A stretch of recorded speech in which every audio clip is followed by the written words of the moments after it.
this meeting of the County Commissioners to order. Would please rise for the Pledge of Allegiance. I pledge allegiance to the flag of the United States of America and to the republic for which it stands, one nation, under God, indivisible, with liberty and justice for all. If everybody could remain standing for just a minute for a moment of silence. You know, there's a lot of unrest that's going on in all across our country and the entire world. We hope for things to get a lot better, but locally, Corporal Scarborough, who is a detention center guard here, had lost a teenage son, 22-year-old son, to a motorcycle accident. We'll keep that family in our prayers.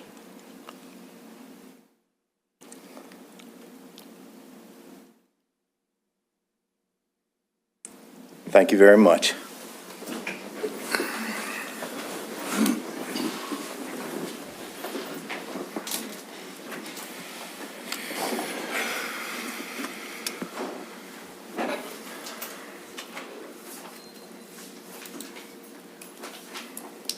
First up, we have, as you all know, we just got finished with the county's budget.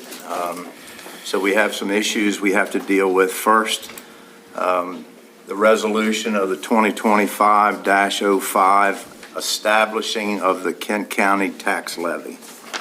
So I would entertain any questions. If not, I'll entertain a motion. But I'd like to make a motion to approve Resolution 2025-05 establishing the Kent County tax levy. Second. Got a motion and a second. All in favor say aye. Aye. Aye. All opposed? The ayes have it. Then we have Resolution 2025-06 entitled the County Income Tax Rate. Any questions? Then I'll entertain a motion. Albert, I'm going to have to ask you to make the motion because my computer just went down. But it's coming back up. Yeah, mine's froze too. All right. Mine's almost ready again. Probably give you a cue sheet here.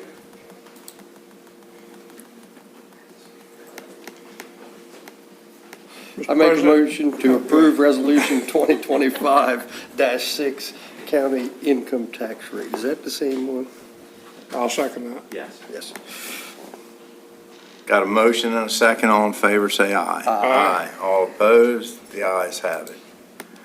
Have Resolution 2025-07 establishing water and sewer service rates. Any questions? Then I'll entertain a motion. I'd like to make a motion to approve Resolution 2024-07 establishing water and sewer rates for FY26. Second. Got a motion and a second. All in favor say aye. Aye. Aye. All opposed? The ayes have it.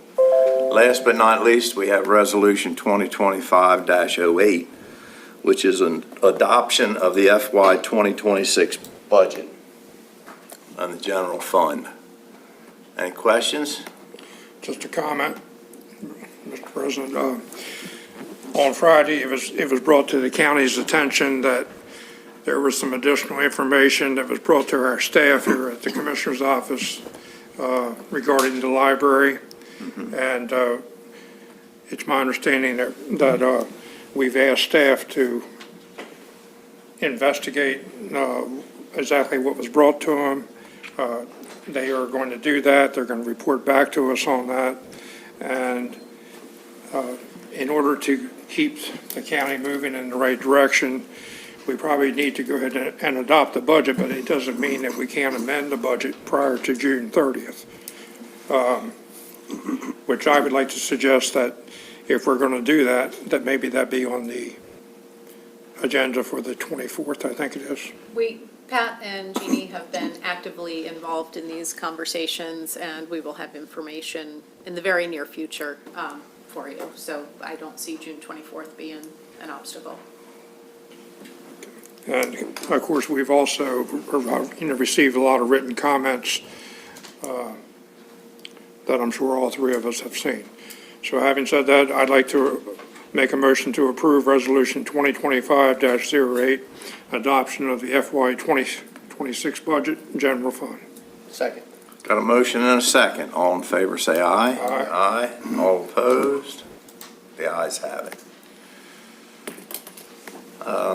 Then we have some comment, one or more comments from the budget. That's just for Eric to do. Then we have some consent items. We have quite a list of them, and what these are simply items that's been discussed that we are now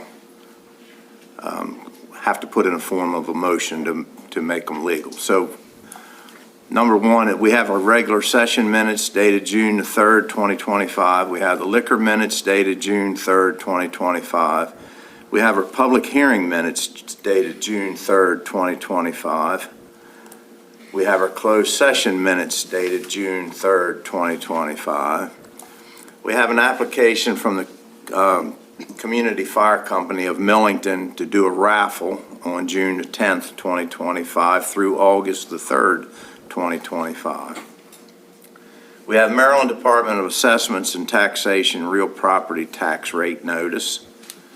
We have our information technology, Central Square Technologies Financial Services, Kent County Health Department, Core Public Health Services for the Maryland Department of Health.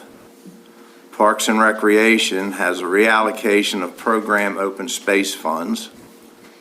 Number 10 is Planning, Housing, and Zoning, amended memorandum of understanding with Maryland Environmental Services.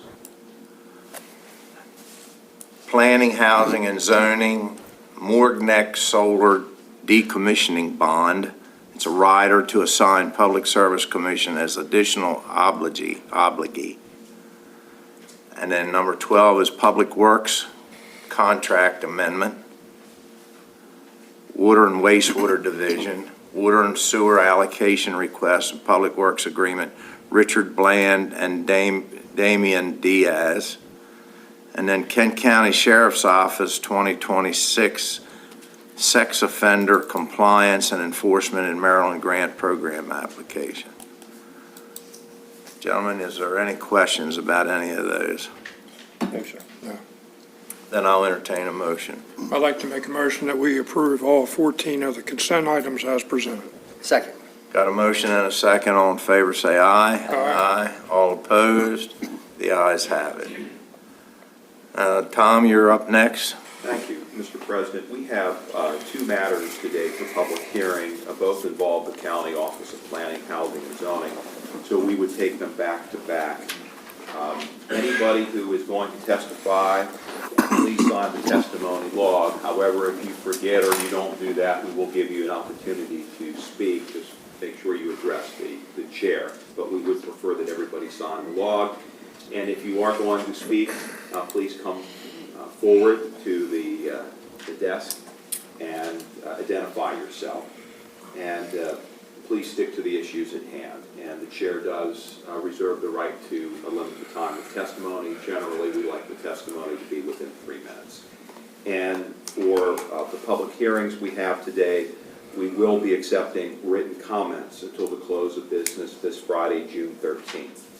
And that can be done by email, kentcounty@kentgov.org, or by letter to the county commissioners at 400 High Street, Chestertown, Maryland, 21620.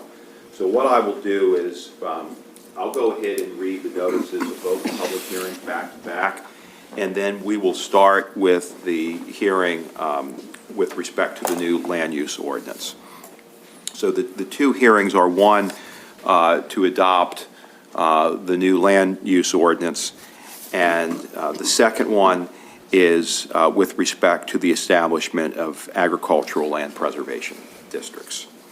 This is Code Home Rule Bill number 4-2025, introduced by Ronald H. Fithian, President of the Board of County Commissioners of Kent County, Maryland, an act to rescind and replace Chapter 222 zoning of the Public Local Laws of Kent County, Maryland in its entirety, renaming Chapter 222 as the Unified Development Ordinance, also known as the Kent County Land Use Ordinance, to incorporate changes recommended by the Critical Areas Commission as per the Maryland Annotated Code Natural Resources Article Section 8-1809, and making other corrections and revisions as set forth, and to rescind and replace the Kent County, Maryland official zoning map in its entirety, to incorporate changes recommended by the Critical Areas Commission per the Maryland Annotated Code Natural Resources Article Section 8-1809, and implementing one requested revision as set forth herein, and including non-codified provisions to address corrections in certain adopted maps indirectly related to the Unified Development Ordinance and Zoning Map. A hearing will be held on June 10, 2025 at 10 o'clock a.m. in the Commissioner's Hearing Room, R. Clayton Mitchell Jr., Kent County Government Center, 400 High Street, Chestertown, Maryland.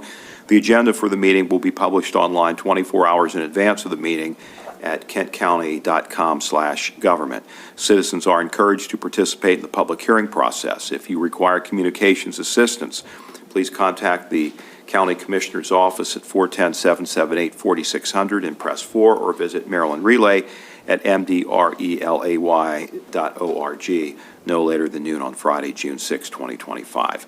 A complete copy of the proposed legislative bill is available in the Commissioner's Office, 400 High Street, Chestertown, Maryland, Monday through Friday from 8:30 a.m. to 4:30 p.m. and on the county's website. This is by order of the County Commissioners of Kent County, Maryland, by Sandra M. Blackiston, Clerk. This was published in the Kent County News on May 15, 2025, and again on May 22, 2025. The second public hearing, which will be immediately after the first, is in regard to the Ag Preservation Districts. The County Commissioners of Kent County, Maryland will hold a public hearing on Tuesday, June 10, 2025 at 10 a.m. in the Kent County Government Commissioners Hearing Room, R. Clayton Mitchell Jr., 400 High Street, Chestertown, Maryland. The agenda for the meeting will be published online at kentcounty.com/government 24 hours in advance of the meeting. Citizens are encouraged to participate in the public hearing and may offer comments by attending in person or submitting written comments. If you require communications assistance, please contact the County Commissioner's Office at 410-778-4600 and press 4, or visit Maryland Relay at mdrelay.org no later than noon on Friday, June 6, 2025. Public hearing is scheduled to discuss the voluntary creation of agricultural land preservation districts for the following properties: Lester C. Jones and Sons, 12824 Massey Road. This is tax map 16 parcel 20. Lester C. Jones and Sons Incorporated, 13013 Massey Road. This is tax map 16 parcel 8. Lester C. Jones and Sons Incorporated, located on Massey Road. This is tax map 16 parcel 55. And Fairfield 1 LLC, located on Locust Grove Road, tax map 14 parcel 30. The hearing is pursuant to the Code of Public Laws of Kent County, Chapter 171, Section 5, Agricultural Preservation Districts. This is by order of the County Commissioners of Kent County, Maryland, by Sandra M. Blackiston, Clerk, and this was published in the Kent County News on May 29th, 2025. So we will first start with the hearing with respect to the land use ordinance. I believe Mr. Mackey is here. We'll start with the Planning Office. Mr. Mackey, if you could come forward, and then after Mr. Mackey does his presentation, anybody who wishes to testify for or against the proposed legislation will have the opportunity to be heard. Thank you. Thank you. Gentlemen, good morning. Good morning, Will. I think this item is well known to you. I just want to add that we did hear back from Critical Area Commission. I believe they are satisfied with all the many negotiations and changes that Carla made. They had 5 tiny technical changes to add some dates and references. It's not substantive, and we'll put that together for you for the adoption hearing in July. And we've identified a few places where there was a typo or a heading error, and we'll fix those as well, but those are not substantive either. So I'm looking forward to hearing public input and comments, and we'll follow up and respond. So, and I have any questions you have, of course, I'm happy to answer. So. Any questions, gentlemen? All righty. I think Thank you very much. We've heard quite a bit about this bill. Yes, sir.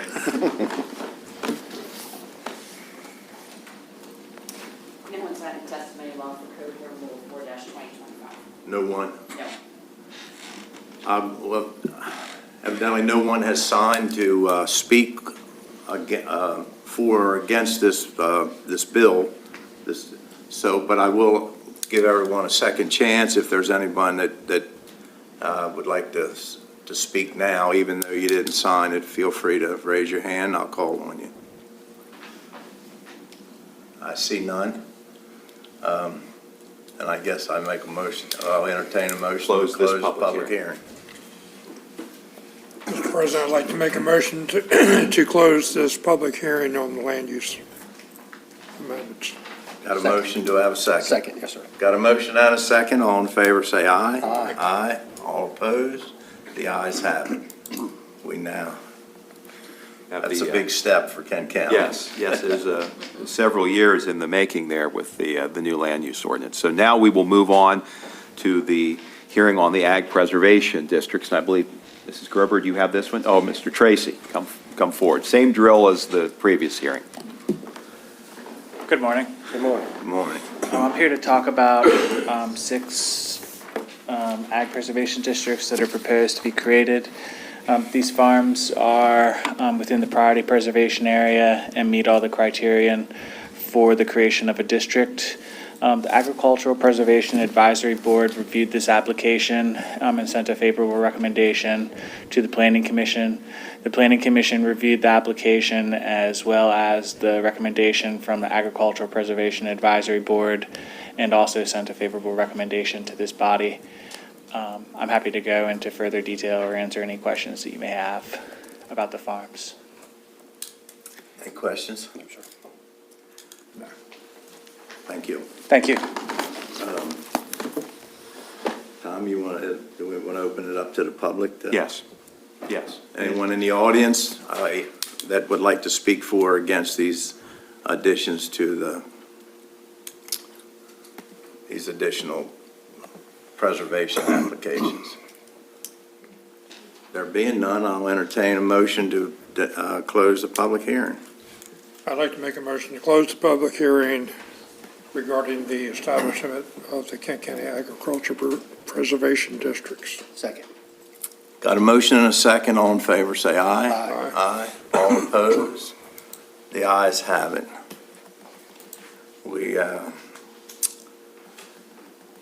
Our next appointment on here was for Mr. Bill Webb, our Health Officer of Kent County Health Department. And I know there's some of you here to hear this, hear what was said at this appointment, and we are going to talk about it, but we actually invited MDE and the Health Department to speak before us 2 weeks ago, and last week we were told they couldn't make it, so we changed it to this week. Well, we got an email from MDE that they would have nobody come talk to us. And 1 o'clock yesterday, I got a text message that the Health Department is not going to be here. So they said if we have any questions that they would answer them. Now, let me just say that we are, as the 3 commissioners, we also sit as other boards. We have a liquor board, and we are the liquor board. And I know how that operates. We hire, we fire, we approve licenses, we do away with licenses, we punish people when they don't do right. We have a lot of control over that. We're also considered to be the Board of Health of Kent County. I find it awful interesting that we can't invite somebody from the Health Department to come talk about issues that we, the county commissioners, are actually being bombarded with a lot of problems with throughout the county. I know John's had several, I've had several, and we're going to hear about at least one today. But the first question I would have, Shelley, and maybe you can research this for us. I'd like to know what what are our duties as Board of Health? I mean, what is it just a name in itself that they give to us? Do we have any authority whatsoever? Because there's some things that's went on that I'm certainly not pleased with. And we found out that there has been an audit taking place of our local health department by MDE, which raises a whole host of questions with me. Number one, I want to know why we didn't know the audit was taking place. What brought the audit, what brought it about? I think it's awful suspicious with the dates that the audit took place. It's from 2015 to 2024. Who picked those specific dates to do these audits? The answer that I got that they won't come talk to us because they think they're going to end up in court. I think they probably will too, but I personally have a lot of questions that have got nothing to do with the courts. Like I said, I'd like to know who brought this, who conducted this audit to start with. They said it was conducted by MDE, and the three of us all got copies of the reports. It's a scathing report about MDE, about our health department. A lot of the problems that we're hearing took place way before 2015. So I'm curious as to why that date, those dates were picked out to do this audit. So there's just a lot of questions out there, and we as commissioners who are receiving these complaints from our constituents don't have any answers and are not provided any answers. Just seems like a terrible way for government to be operating, and when our constituents are left out there to hang out there to dry, it just doesn't seem like the way things are supposed to work. Now, there's one issue that I want to discuss today. There's a lot of different problems that we're hearing about. This one problem, I think, affects everybody in Kent County that deals with perk tests in any way, shape, or form. All the realtors in the county that have to deal with this, the landowners, the people that are in the sewer business that put in perk tests, there's a lot of people affected by one issue that I think we need to get to the bottom of. And I'm going to call Tommy Tucker and his wife Bonnie are here. You want to come up to the front desk first? Mr. President, could I add one other thing? Yes, sir. Real quick before Tommy and Bonnie, actually speak. A lot of the phone calls that I've been getting, and this is no exaggeration, I probably get anywhere from 1 to 2 calls daily. And folks assume, because it's called the Kent County Health Department, that the Kent County Commissioners have some control over what the health department does. And folks, I would like, and the reason why I'm making this comment is because we actually have no control whatsoever over this particular issue. It's all state. Yes, it's called the Kent County Health Department. Maybe it should be called the State of Maryland Health Department for Kent County, because we can try to intervene, and a lot of times we don't even get a response. I mean, we've invited folks to the meeting. Some of the folks that I've spoken to thought we were going to have a meeting to discuss it.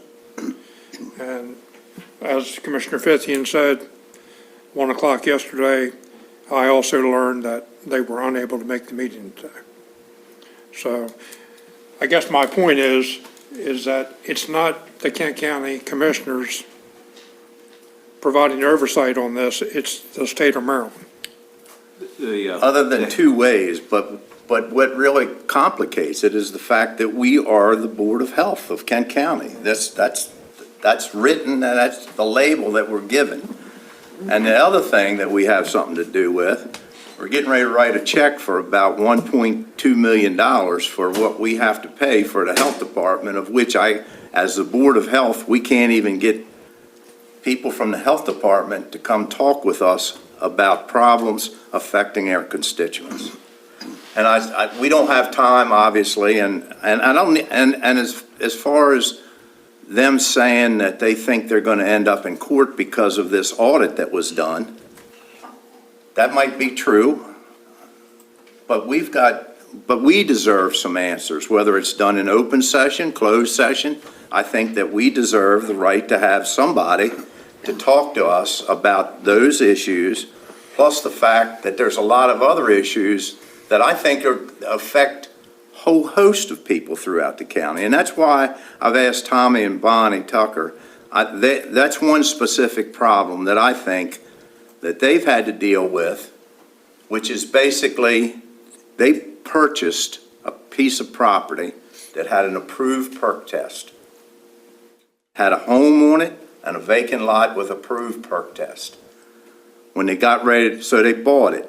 Obviously, you pay a lot more money for a piece of property that has a perk test than you would one that doesn't. They did it in good faith, and when they went to utilize that permit, that perk test, they were told it's no good. I'm not a judge, I'm not a lawyer. I don't think there's my position is I don't think there's a judge in the world that thinks that's fair. And I think we need to get to the bottom of it. But I'd like for Bonnie and Tommy to come up and tell us their story of what they've had to deal with to no satisfaction. They tried to use this several months ago, and right now they have gotten nowhere except spent more money on top of what they already spent. You want to sit? No, we're good. If you could just Maybe state for the you- record your Yes. name and Yeah, I didn't. town. I thought he wanted to take an oath. Yeah, no oath necessary. Thomas A. Tucker, address 5311 Elburn Lane, Rock Hall, Maryland. Bonnie Tucker, 5311 Elburn Lane, Rockwall, Maryland. And we're citizens of Kent County.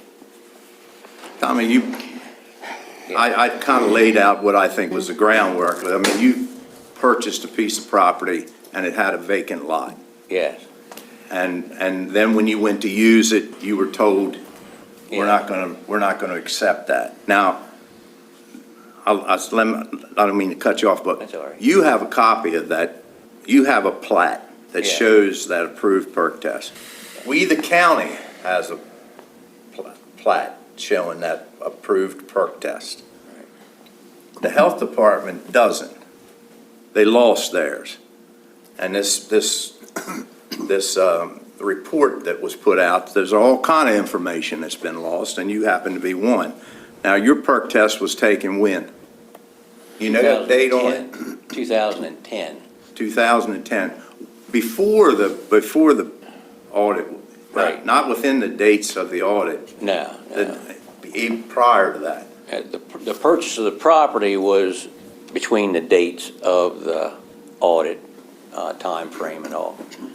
But we bought the property in 2017 with it was two parcels.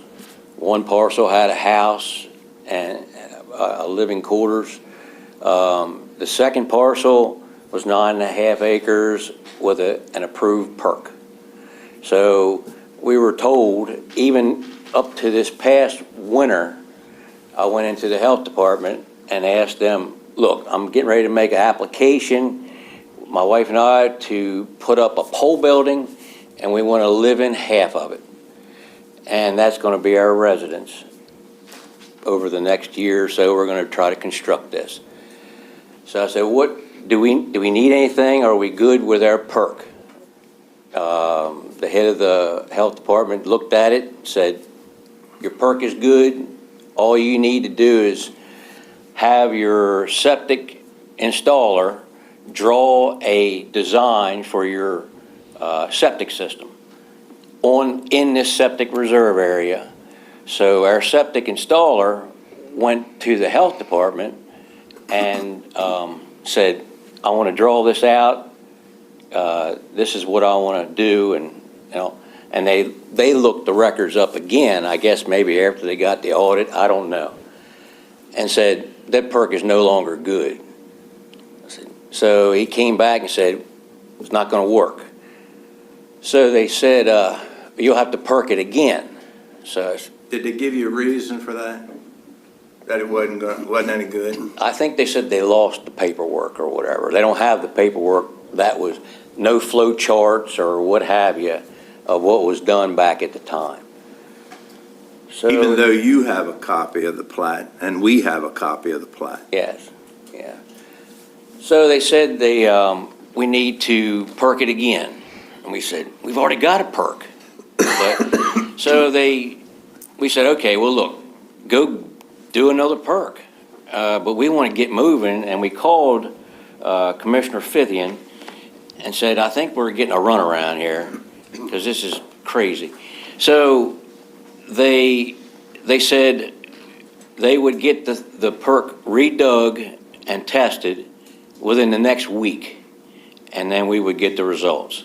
So they dug the perk in a different area of that same septic reserve area where the original approved perk was, and they failed that one. So they said, well, why don't you move up to where your house is going to be and put it in the backyard, so to speak, and then see how you make out. Well, the house is staked out right now. The surveyor has staked it out. We had gotten stormwater management plan already done by Peter Bourne, and so we've already spent the money on doing that because we were told the perk was good. So they dug the perk, and the septic installer said, this perk area where you want us to dig is too close to this house. And they said, dig it here. He dug it here, he dug it there, and the perk was approved.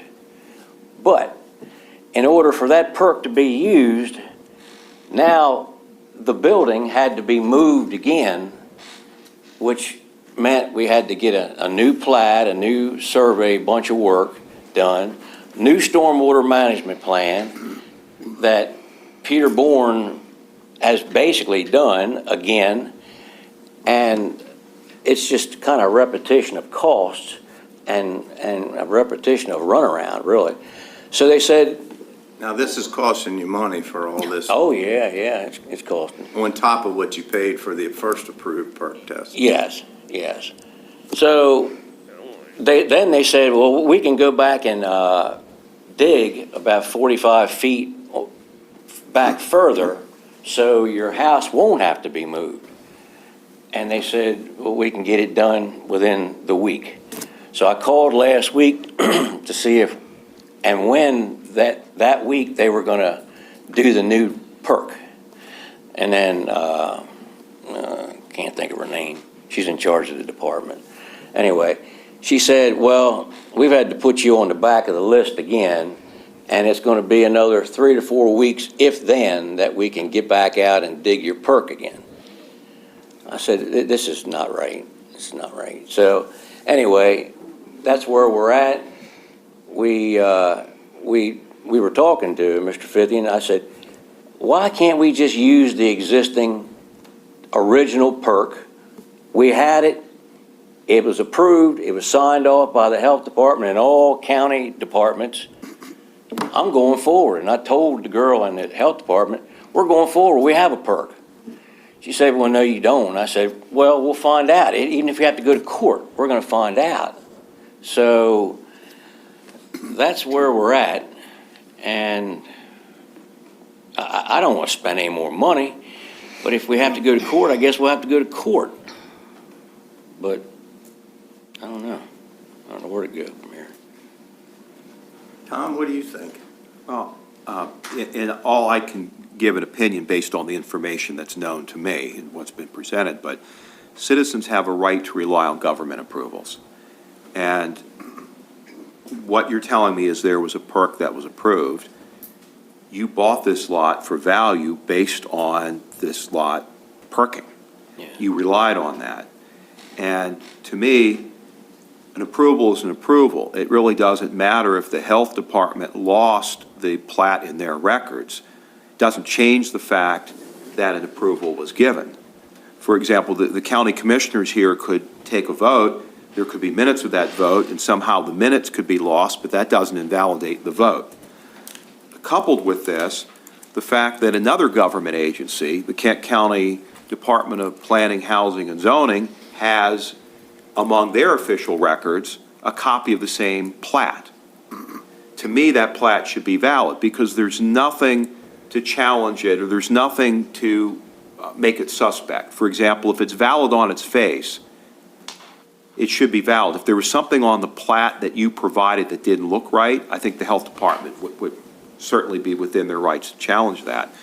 But if there's a plat that you have a copy of, and there's a copy of that plat that's been maintained in the official records of the Kent County Department of Planning, Housing, and Zoning, it seems to me that that would be sufficient, and it really shouldn't matter whether or not the health department lost their copy of the plat, because there's really no dispute that that plat is authentic.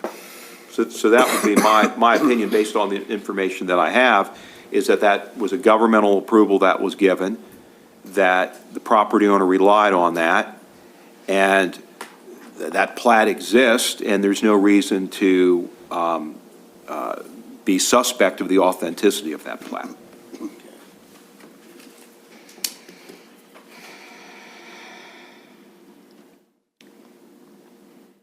Yeah, they do. Carla, do we have a copy of that plat? We have, yes, we have a copy of the plat that was signed in 2010, when the minor subdivision was completed. Thank you. However, that plat does not have an SRA shown, or septic reserve area shown on the. But we're not talking about the septic reserve area. We're talking about of an approved plat. Tommy, I have one that has the septic reserve area on it myself. That was given to us at the time we bought it. It looks like that's been sealed by an engineer also. I think I see the engineer stamp on there. This one Do wasn't what? State signed. of Maryland survey. The small That- one that. Okay, well, I don't have it. no, I think we ought to take it to court. No, but I'm just saying, I'm not saying that, I'm saying that. Your plat shows a septic reserve area on it? Oh, yeah, it shows the septic reserve area, and it shows the date it was approved, and I've got the date of where it was recorded by our surveyor, Mr. And it's Crowder. signed off by the health department, the environmental health officer? and- I don't have that part that's been signed Was off, that recorded in the land records? but it's been recorded in the land record. You have the site on that? I can't look it up here, but I can in my office later if you have did it tell you? Should be like a plat book number and a folio number would be on there. Probably be MLM something if it was 2010. It's not in here, is it?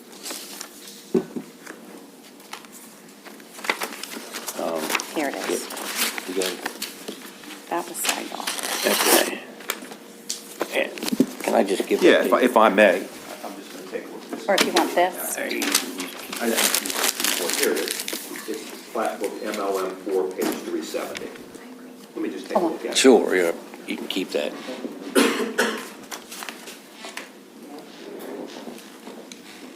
Okay. It's sealed by the surveyor, signed by Mr. Beskin of the Health Department. It's signed by Mrs. Owens, who was the planning director at the time.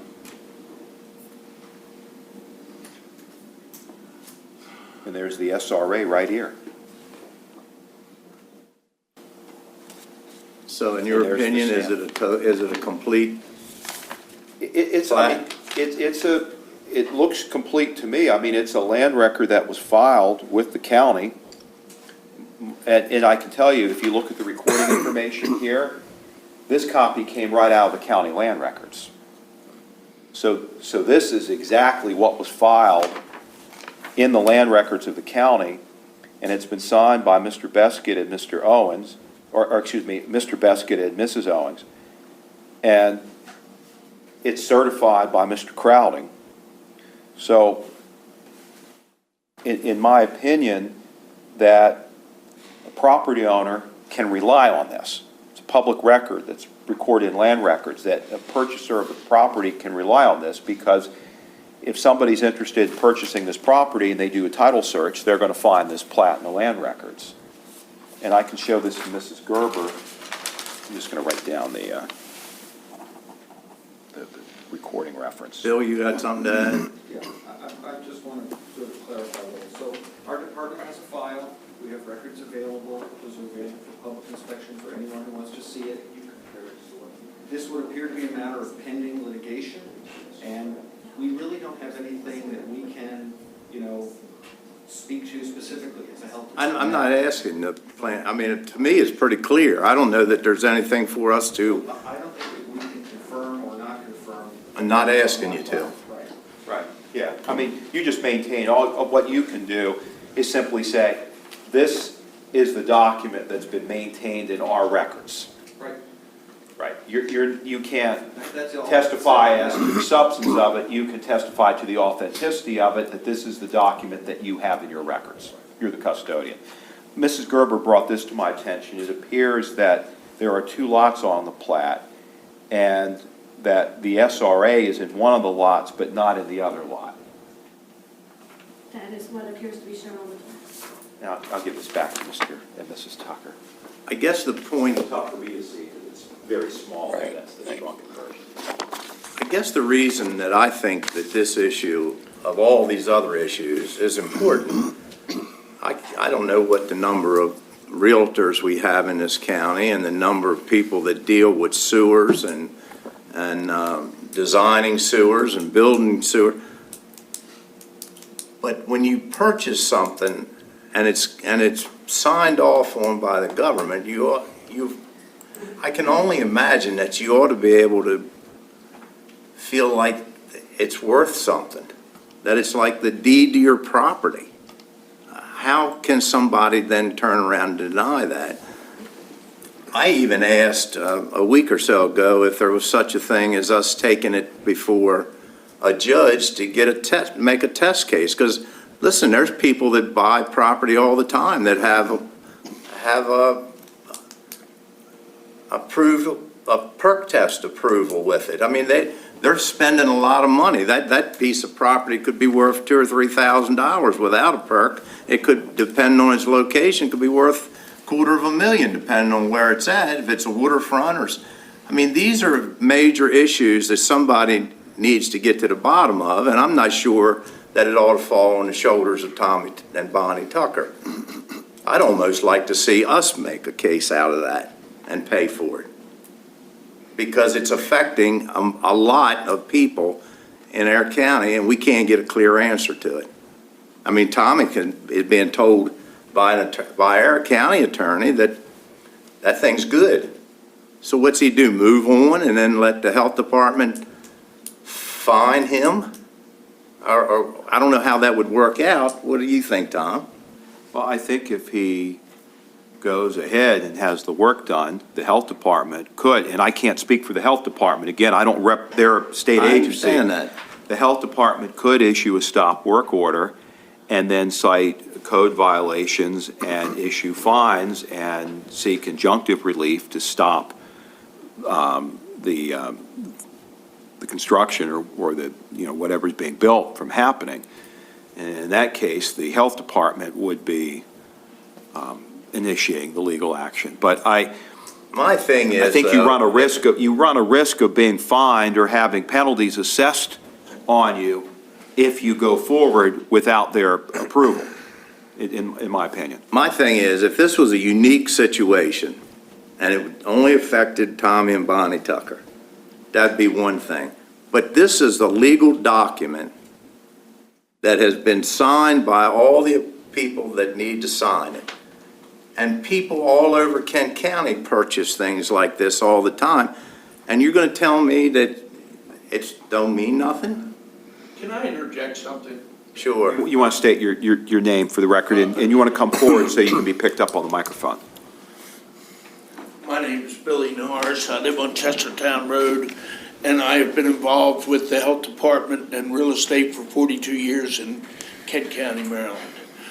I want to interject something here because I have had the exact same situation with a signed plat by Gail Owens and by either John Beskett or Ed Burkmeyer that was recorded in the courthouse, and there was no records in the Kent County of that.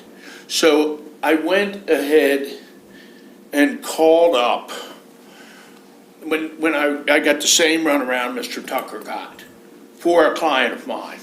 So I went ahead and the client provided me with the recorded plat, just as Mr. Yeager has said, recorded in the courthouse. And I went ahead and I went back into the health department with that after they first told me they had no records, because all the records disappeared. And the records disappeared at a time frame, I know this for a fact, from when one certain health officer was there and we got a new one. Somehow the records disappeared. But in the same light of your talking about the health department, whether he has a case against the health department, I don't know that it stops there. Because I believe that although he might go start his building, he cannot start his building unless he has a building permit from the Kent County Planning and Zoning. So he would not only be violating whatever the health department might do to him, but I don't understand whether Mr. Tucker has a permit to build a structure there yet. No. He has to get that from the Kent County Planning and Zoning. So he legally and rightfully cannot start to build a house until he has that permit. But they're not going to accept or look at his permit, I don't believe, until he has the official sign off of the health department. Right. So the problem is twofold. It's all the way down the line. It's a chain of events. It's the health department that is initially the problem, because you have to start there in the chain of events for what the county requires to build the house. Now, I will tell you while I'm here that just this past week, I have another situation that cropped up where we're selling a house for $600,000, and the septic system, the private septic inspector said you have an issue. And the issue was with one of the drain lines. So the drain line was a little bit clogged or saturated because the installation of the distribution box was tilted a little bit, and all of the gray water was going into one drain field of the three that they have there. Two of them perfectly dry, one of them saturated. As it's time sensitive with our reasonable terms in a contract to respond and get everything done, we had to extend it because we can't get an answer from the health department on what we need to do. And this was asked, I think last Thursday, we found out. We installed a new distribution box. We tried to clean out the one line, and then we ran water through the one line, and it would not go away. The water wouldn't go away. It backed up, and it will go out on the other two lines. So this is a situation of either replacing a drain line or a septic line or drain field, they call it, which might now, the health department can hold over our heads now. Maybe we need to put in a whole new system. So we're basically talking about the difference between maybe a $3,000 or $4,000 drain field line to replace, or replace the entire system, which could be up to $18,000. But I still can't get an answer. I talked to my septic guy, who's been involved as long as I've been here, who happens to be a relative of the Tuckers, who happens to be, anytime I get asked about from the health department, who's my contractor, whether it's digging, a perk test, or whatever, they go radio silent on that one person who I have a tremendous amount of faith in. So I don't know where the connection is here. I don't know what the issue is here. I can surmise and give my opinions, but I don't think that's fair. I think that we just need a functioning health department, whether it's with the state or whether it's because we cannot move forward on anything. And as I said in the previous time we sat in here, I have perk tests that been applied for correctly that were done a year and a half ago. I still have no results. I have several of them this year that, how can you possibly go out there and do a perk test for Mr. Tucker now, and you can't do a perk test for me that applied for something back in October? How can, when I complained about the same situation he had for my other customer, I made a phone call to one of the health officers, and in 20 minutes or say an hour, I got a response back stating we sent somebody out to auger the hole and you're okay. Now, okay, so I should be at the same point Mr. Tucker is with that perk. We sold the lot because we were tired of fooling about it for my customer at sort of a reduced price, knowing that they were gonna have to go through this hassle with the health department. So, even though we have, I don't know what your plat looks like, my plat has it's a vacant lot with the septic reserve area designated on the vacant plat, signed by them. They did not accept it.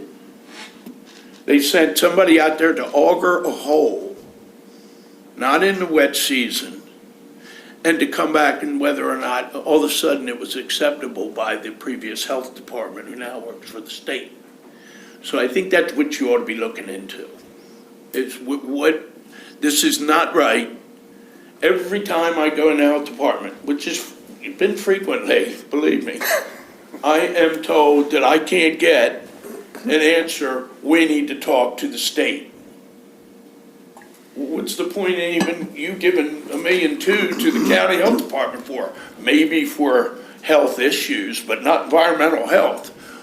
Well, see, and one of the things that bothers me the most is that until this report was done and Tommy gave me a call, we didn't know we don't know anything, because I think a lot of people in the county are reluctant to come to us because of retaliation or something. I think we're all reluctant to go anywhere, to be honest with you. And we just learned, the last meeting, what was a month ago, 3 weeks ago or something, we found out that we haven't even had a licensed sanitarian working in our health department since 2023. Now, I gave them the name of a licensed sanitarian that would like to go to work there, that wouldn't talk to him. But I don't know. Well, that's because the I don't state know. wants to have the control over it. Anyhow, And look, they we're not gonna solve all these problems, but the one thing problem that I think we do need is a signed plat worth the paper it's written on, or can the health department just have the authority to say 10 years afterwards, no, we decide we're not gonna do that? I think we that's a start question with for that one Mr. first. Mackey. Because once you have the signed plat, then it goes to the county zoning to get a building permit. I think that's a question that maybe Mr. Mackey could answer for us. Is that sufficient for you to give a building permit? So, Mr. Chair, I would say that we are on clear notice that we are about to become a party in a lawsuit. And I'm happy to advise this body. I would prefer to do that in a closed session. I would agree with Mr. Okay, given all that's the. fine. I understand. I'm just- That's perfect, as long, but look, Right. you're the only one that has said that they want to talk to us about this problem. So I certainly appreciate that, but if you take and use this scenario, I mean, this could cost people thousands upon thousands of dollars. And they look at the Kent County Board of Health, and we don't even know anything, nothing, except the phone calls we get. And I can only believe if they're treating people like this, that they are gonna end up in court there, but probably not enough to suit me, but. I feel like the local health officials, when you go in there, are afraid to give you an answer. Listen, I don't think the people that's working in their health department right now are as much responsible as maybe some other people, I would because say I agree with you. these things happened long before 2015 to 2024. Correct. And I think They're that's held. where, They're afraid to say anything in there. And that's just, I mean, and again, I don't have any axe to grind with anybody. I have customers that I represent. I have things, there are rules in place. We have gone through those rules. Why are they different now than they were 10 years ago? That's my, Billy, I just got a quick question for you. You've been doing this a long time. I think I know the answer, but since it's a meeting and there's people listening. Right.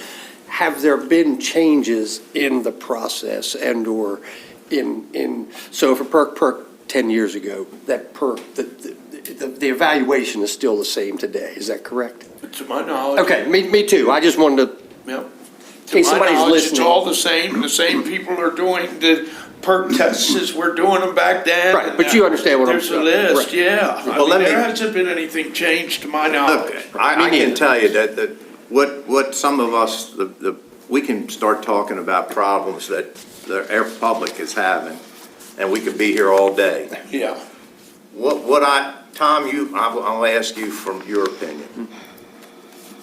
How can we find out whether that thing is legally binding or not? Do we have to take it to court? Well, I think it starts with a request of the health department to accept that and to get something from the health department where they say, we're Well, not accepting it. That's in been writing to done, us. and they've been working with them for months. Right. And done obviously, they're not paying any Right. attention to that approved Well, plan. the dilemma, not to get too much in the weeds, because Mr. Mackey made some valid points a couple of seconds ago. But we're The not question talking is- about what okay. Mr. Mackey, we're Well- talking about this, I'm not even talking about the Tuckers. You're right. I'm asking a simple question that I think should be a simple answer. And I'm going to try to give you that answer. Is a plat sign, is a plat that's signed by all the people that need to sign off on it, is it worth anything? Yeah, I mean, my opinion hasn't changed. I mean, I gave my opinion a few minutes ago. That opinion stands, that when you have a plat that is authentic, that is a public document, that has been signed off by everybody, that's a matter of public record, the citizens have the right to rely on that plat, okay, and accept that plat. And, you know, if there was a mistake made and somebody signed it that shouldn't have signed it, I don't think that matters. I think once it's done, and the public has the right to rely on that. I think the larger issue here is Mr. Mackey's, as I understand it, Mr. Mackey's office can't sign off on a building permit unless they have the health department providing their approval. If the health department is taking the position, we're not giving an approval because this earlier approval doesn't count or is otherwise invalid. If Mr. Mackey signs off on a permit, then he's at direct odds with the state of Maryland. And that's how I see it. And so that maybe is something that we should have in a closed section. Which then opens up the county to the liability. That's correct, and that's something that it would be better suited for discussion in a closed session. I think having the correct facts is the key to your all's position here. What's that? I think having the correct facts and knowing the protocol of how to go about, number one, getting a perk, why does a perk approved, what are the criteria, and then the process by which Mr. Tucker has to go by, because he has, if he has approved platted perk on a piece of subdivided land like I had, then they should be able to take that to Mr. Mackey, and Mr. Mackey shouldn't have to question back to the health department whether they approve it or not, because it's already been done. The problem Mr. Mackey has is he has actual knowledge that the health department's position is that's not acceptable, not approved. If Mr. Mackey didn't know, if this plat was presented to Mr. Mackey, which is valid on its face, and the health department didn't raise these concerns, I think if Mr. Mackey signed off on it, Mr. Mackey would simply be doing what he's tasked to do. But the problem that we have here is there is actual knowledge that the health department is not accepting this plat. And Listen, that's I don't why- like- Process would I don't then think be that- interrupted again, Tom, with the fact that Mr. Mackey has to get the health department in their meetings to sign off on that. So even if I had that, and it goes into the zoning people to get approval and a building permit, Mr. Mackey has to get a second opinion from the health department. I believe he does. They're involved in that process. And that's when they can say, well, no, this is old, we don't have any records of this. And that's what they've done. That's what they've done, and that's what can be done. It's the same thing gonna happen on all the other lots in this county that have an approved perk on them, that they're making re-perk. Right. But I don't problem think goes the beyond- fact that they- Beyond Mr. Tucker. I don't No, think the fact he's that the just health one department example. lost theirs ought to have a bit of bearing on that, because we have their copy and he has But his that's the copy. process, you better change the process then. Because if that is what we face as, I'd say we, as a representative of I'm not building a house, I've got one, but when you send somebody in to talk to certain people, you don't get any answers. And it's not necessarily the county zoning people. The first place of problem is the health department. Because you can't even go to Mr. Mackey without that. I think Mr. Mackey is not even part of this discussion. I think we need to know if that is a legal document or not.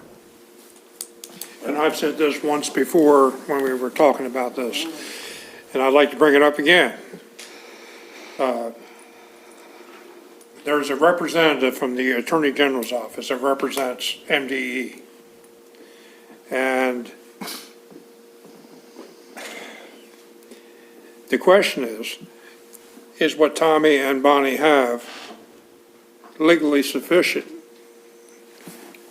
Exactly. And is our health department, and I don't have any evidence of this, just deliberately running interference to keep this from moving forward? Or is it not a legitimate document that can be considered and approved and moved through the process to our planning department?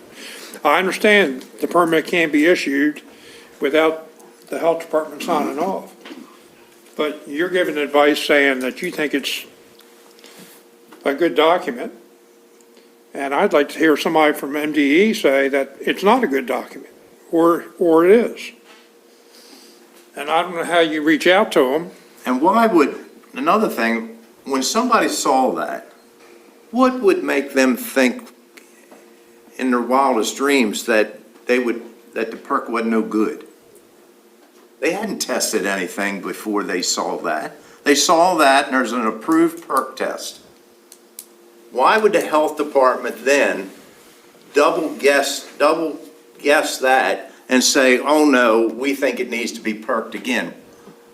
There's your question. I did it the exact opposite. Something don't smell good No, here it to doesn't me, I'll tell smell you. good. I did the exact same thing in the reverse of what you're saying. I applied for a perk on a place in Rock Hall and went down there and, they let me perk it in December. They called me, we're ready to perk your lot. And I said, wow, this is a wet weather season perk. In my experience, we go down and my contractor's there with the backhoe, the health department's there, the state's there. And we go down there in December. And as we're walking out in the field, the young lady that was at the health department there says to me, we already perked here. I said, well, why are we going to perk it again? She said, well, you made an application. I said, well, how do you know that it doesn't perk out here? Well, we tried it in 2000, I think she said to me, and it had a high water table. I said, well, while everybody's here, let's go try it again. So they had the records for that, but they didn't tell me when I went in and gave the money to do the test, and we were not building a house. We were simply doing that to prove that the ability to build a house could be done there in order to put it into preservation, or give the ability to put it into preservation and to show value.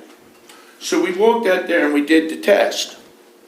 There was no evidence. I've done thousands of tests in Kent County, Maryland, and with present and previous health department officers. And any time there was a high water table in any ground, you could see the change in the soil. And there's a green line, there's green sand, it's a saturation thing. We dug this hole down 14 feet, we never hit any change in the soil. I mean, obviously there was some topsoil and then you get the other things. But we never hit any water, we never hit any green sand, like they said. And if there was a high water table at the time, we would have seen it. And there would have been. So, I mean, why would you do that test then? It just didn't make any sense. Well, listen, we're not gonna get it all fixed here, but to bring this discussion to a close, because we got some other business to do. We can question the health department all we want, but the one question that I think we can get an answer to is, does that plat mean anything? And I think we need to get that, I assume we need to get it from a judge, and I don't think that, I think they've run Tommy Tucker and them around, I think we ought to do it. Well, I do think you're valid to question it, because it's affecting the people of Kent County that. It's supposed to be a legal document. I mean, they're gonna come back later and say that your deed to your property don't mean nothing? Right. I mean, where does it stop? I mean, that's a little bit of a stretch, but that deed, that plat should mean something if it's signed off by the appropriate people. So, Tommy, thanks for coming in, I appreciate it, and we'll get back to you. Thank you. Give us time to finish up here, and sorry for the inconvenience.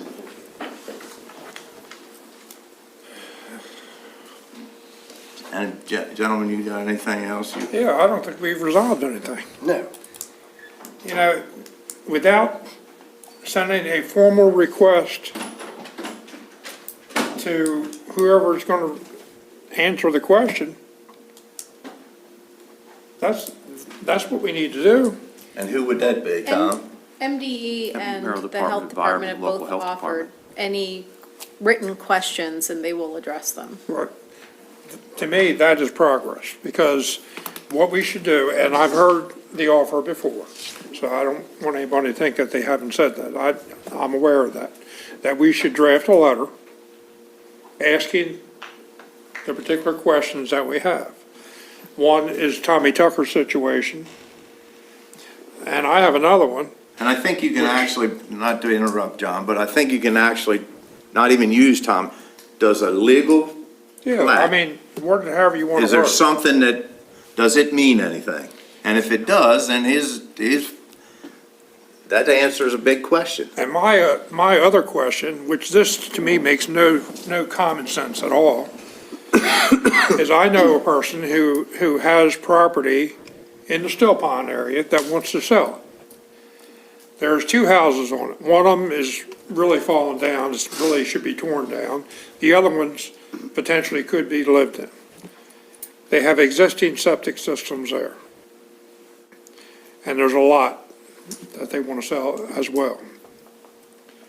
And they're told before they can sell that property, or before they can sell it without a perk, that they have to re-perk the property with an existing system on it, because no one's lived in the house for 3 years, no one's gotten their mail at that address for over 3 years. And I don't understand that. I've never seen that happen before. I mean, you have vacant houses that are sold all the time. But they're told, Doesn't mean that septic system works correctly. well, So. that I don't You have a know. valid point there. Well, you And now test the we septic have- system. You need to learn the process in order to understand what's required, okay? So if the lot's 1/4 of an acre, and we have a septic on it, that you have to have a certain amount of square footage to designate as your septic reserve area. So if we have a quarter of an acre and we're putting a driveway in, and we're putting a 3,000 square foot home, there's really no more area, usable area to put the drain field in. So there is validity there by the health department or whatever. I Potentially. don't know the answer to the size of what you're specifically saying, but you need to understand the premise behind all of this. I mean, it's the same thing as the county zoning saying we have X amount of vacant lots in the county, infill lots. We don't need to create any more. Well, 90% of those lots either do not perk, they're too small to put a system on, or, you know, it's not, people make things sound the way they want to make them sound in order to meet what they want, their agenda is. So you do need, you guys are asking great questions, but you do need to understand how this all works. And it's something you kind of have to go through the process a few times, like I have, or Tommy Tucker has, or Ray Harrison, the tester has. You need to understand all that. So, yes, the question is that document good? I'm telling you, I did the same thing he did. Mine I didn't see it on Tommy's, but mine has a designated perk test reserve area of 10,000 square feet on a 2-acre lot, signed by the health officer and signed by the county. And they said it wasn't valid. So that's the one that's very, I mean, we sold a lot with that because I called the health department. I said, what's the deal with this? So you really didn't get State any, representative, and then she sent back a little email with her name and sign that says, yes, this is okay. You need to look deeper into that. Going back to Commissioner Price's question, though, isn't there a difference, though, between testing, if you have a septic system, doing a test to see if that system is functional, There is a valid way to do correct, that. as opposed to starting all over again and reparking the lot? It's not unusual in a real estate transaction that a requirement is to make sure that the system's functional. Correct. And maybe it's not, I don't know. But that's a different issue than having to reperk. I mean, you may not, if you have a system that's not functioning, you can just do repairs or upgrades to that system. It doesn't necessarily require a reperk. If you got a reperk and they say it doesn't perk, you got a big problem. You need to also look into where this is located, because it's located within the critical areas, designated areas in the county, which a great amount of this county is. You need to put in, you're gonna be required to put in a nitrogen removal system, which is called a BAT, which is a very, very expensive system to put in. So regardless of whether it perks or doesn't, you're gonna have to replace it with that if you lie within that 1,000-foot designation. So, I mean, that's what I'm saying, there's a lot you need to understand about this with the whole system. And the people that have a little bit of knowledge about how it all works, you go to that health department and you start piping up and they'll walk away from you. Well, I don't, like they admitted that they haven't had a licensed sanitarian in that office for the last 2 years. I don't think they want one. I don't think they do either, because I sent them the name of one. Yeah, They don't want that. and how do you not fill? And he can't get any work, and they can't tell me he didn't do a good job or something, because it couldn't be no messed up more than it is right now. Correct. But as far as questions, Shelley, I'd like to even have some questions answered as who initiated that audit, who performed that audit, why was 2015 to 2024, why was that pointed out instead of, it looked like to me the majority of the problems were done years before that. And whatever other questions you want to put in there, but we got to get to the bottom of this because it's affecting a lot of people. That boy's paid extra money for a piece of property because it had a perk on it. He's already spent more money than he should have, if in fact it ain't no good. since they've been dilly-dallying around, jumping from here to there, he's probably got another 20 grand. It's serious stuff, and we need to get the answer for him, I think. I don't know how to do it, whether who you send those questions to, but they need to be sent, and we expect an answer. And I want to know also, what in the heck does a Board of Health mean? Because evidently, it don't mean nothing. It's in I the state, have- did you find, it's in the state code. I have the Tells- state code in front of me. 3202, I I can think, read it, or yeah. I can email it to you, whichever you prefer. I'd just email it, I'd like to Okay. read it. Okay. Well, to make it official, I'd like to make a motion that we prepare a letter and direct our questions for a response back, which is what they've told us to do. Yes, absolutely. Second. Got a motion and a second. All in favor, say aye. Aye. Aye. All opposed? The ayes have it. Thank you. Looks like there were some other people here. Does anybody else want to talk? Is there anybody else want to, Except you. Bill, or Mike, you want to Except you. give us your name and confused about address? this whole thing. Is the health department, you're funding the health department. Well, We Over a fund million a dollars. third of it. right. Is Bill Webb a employee of Kent County? No. We did not hire him. He is a state employee. None of them, none of the people in that building are employees of Right, Kent it's- County. None a of those, state- so it's a you state can't force him to agency. come here?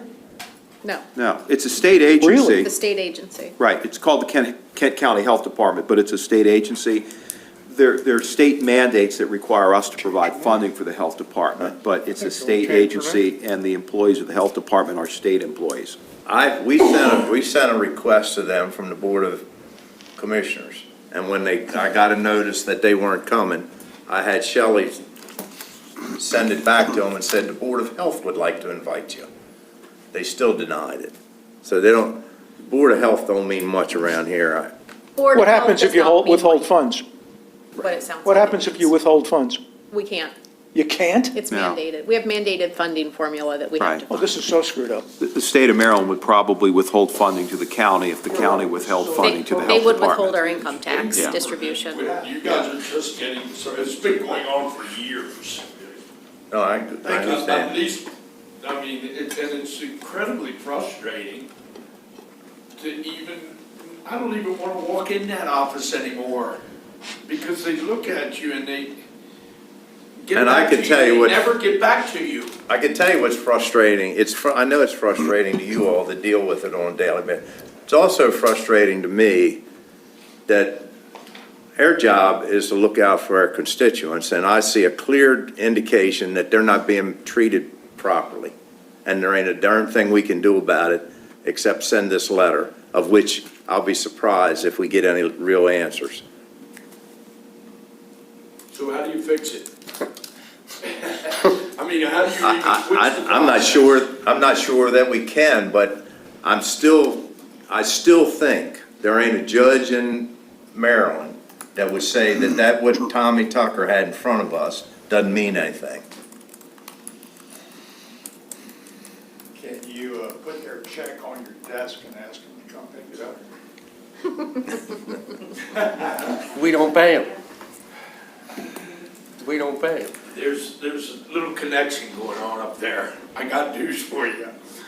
Unfortunately, we've exhausted this conversation, but we're gonna try to get some answers as the best we can do.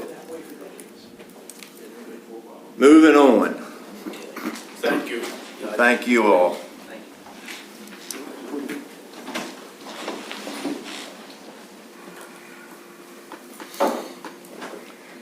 Kent County Local Management Board. Rosemary, how are you today? I'm okay. How are you? Good. I guess. I guess. I just have a couple items. The first one is to amend our contract with Everyday Canvassing. They're the nonprofit we're working with to do community engagement for the Enough Act. So we worked with them last fall to do canvassing, and now we are doing the follow-up with community conversations to build like a final set of goals that are co-created with the folks that we canvassed last fall. Can you just describe what the amendment is? To add the Phase 2 to the contract. So the Phase 1 was just the work of knocking on doors and collecting interviews. Phase 2 is $40,000 to continue that work, but now we are calling folks back, bringing them together through the series of conversations and creating the final deliverable, which is the list of goals. Is that And how is it paid for? through the the LMB capacity building dollars that were awarded to us in February, I believe. So 0 county dollars. Zero, good. I knew that's what you were looking for. Good segue, yes. Lead with that next time. No more questions. Well, then I'd like to make a motion to approve and sign the amendment. Second. Got a motion and a second. All in favor, say aye. Aye. All opposed, the ayes have it. Thank you. Then we have the Kent County Local Management Board got a member appointment. Is it 3 or 4 members? We have several members filling vacancies. Some are, there's 2 that will be filling current vacancies, and then we have 3 more who will be, no, 2 more, 4 more. There's 4 appointment letters that 4 have been put Yes, forward. sorry, 1 renewal. It's Right. hard, it's a big batch. So those members are the folks who applied. And they've been reviewed and approved by our board for recommendation for approval from you all. I guess my question, Rosie, Yes. at this point is, the ones that have been proposed, did you actually review the resumes or? If you have specific questions and you'd like to delve a little deeper, we can certainly put a closed session on the next agenda. I don't know if that's where you're going or not, but if that is a more comfortable way to approach this, I'm not sure. How many appointments do we have? Just 2? 4. Four. Yeah. I'm good with 3 of them. I am too. I do. Then what I would do is recommend approval based on, you can always, there's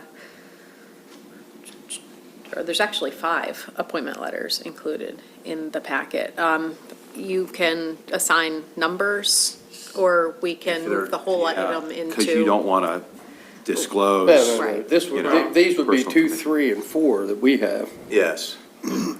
There was one that was approved, oh no, it wasn't. I just submitted it Or earlier. that I see. Yeah, well, I don't know what, on our paper, you've got them listed. We've got There's 4. 4 of them. The issue we have is with the number 1. And it's okay if you are not sure who you're talking about, as long as the 3 of them are in agreement, and then I can coordinate with you. That makes sense. If that's an acceptable way to handle this. So this would be on the staff report. There are, and it doesn't say 1, 2, 3, 4, but there's 1, 2, 3, there's 4 recommended proposed members there. So I guess the motion would be to appoint in the list the 2nd, 3rd, and 4th at this time. Correct. Are you looking at the staff report? Are we talking about Yeah. the same? Yeah, just want to make sure we're looking at the staff report. Yeah, 2, 3, and 4. Okay. Because they're not listed 1, 2, 3, 4, but Right. we go down, the order And here. with the other one, I would encourage maybe Shelley and Rosie to have a conversation Okay. about the other person, and if we need to talk about it in closed session, I guess we could do that. Or At our maybe, next- maybe there's another applicant. Right. You suggesting that there be additional names sent up to the Other- commissioners? Were there additional, There were no additional, but we did advertise in the paper and in social media and through our existing board members. okay. So there are no other people that applied other than the ones that are on the list? Correct. But we can operate without one for a while till you come up with another one. Yes. Okay. Then I'll entertain a motion. I'd like to make a motion that, looking at the list here, that we approve number 2, 3, and 4 as presented. And there is also a reappointment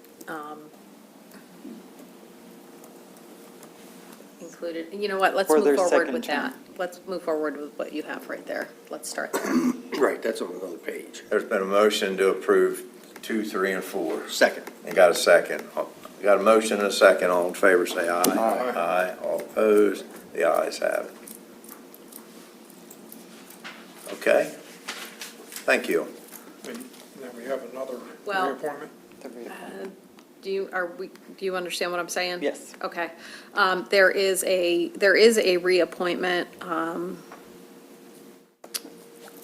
listed. So if you're okay with that reappointment, I would just put that in the form of a separate motion. Questions about the reappointment? Then I'll make a motion that we reappoint this member to the board. Second. Motion and a second. All in favor, say aye. Aye. All opposed? The ayes have it. Thank you. Okay. Very good. Thank you, Rosemary. Thank you. Next up, we have Jill at Parks and Recreation.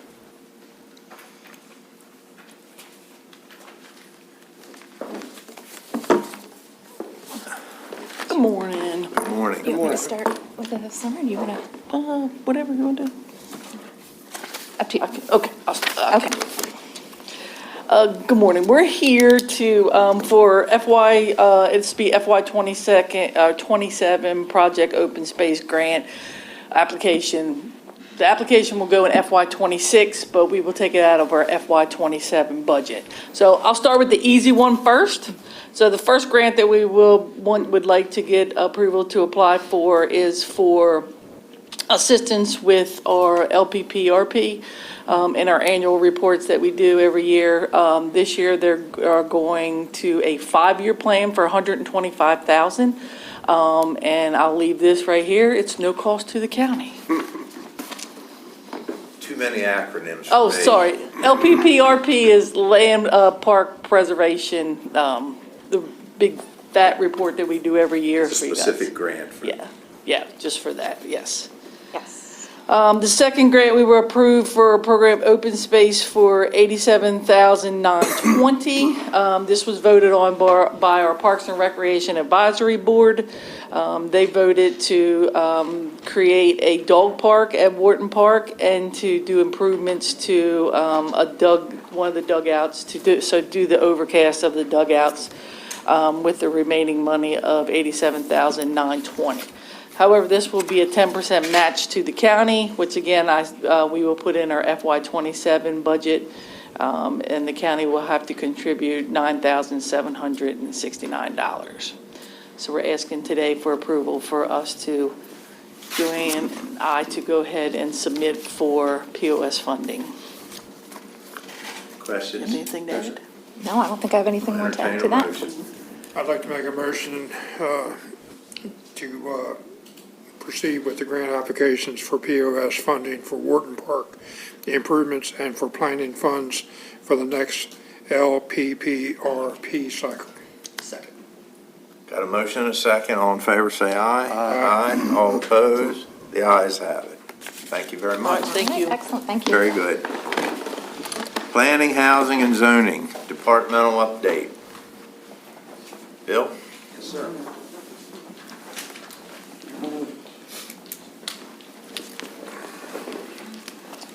Thank you very much. Thank you. I know that myself and Carl and other members of the team appear before you pretty often about legislation and public hearings, but there's lots of other things that the team at Planning, Housing, and Zoning are doing, and just wanted to report out to you on some of those things.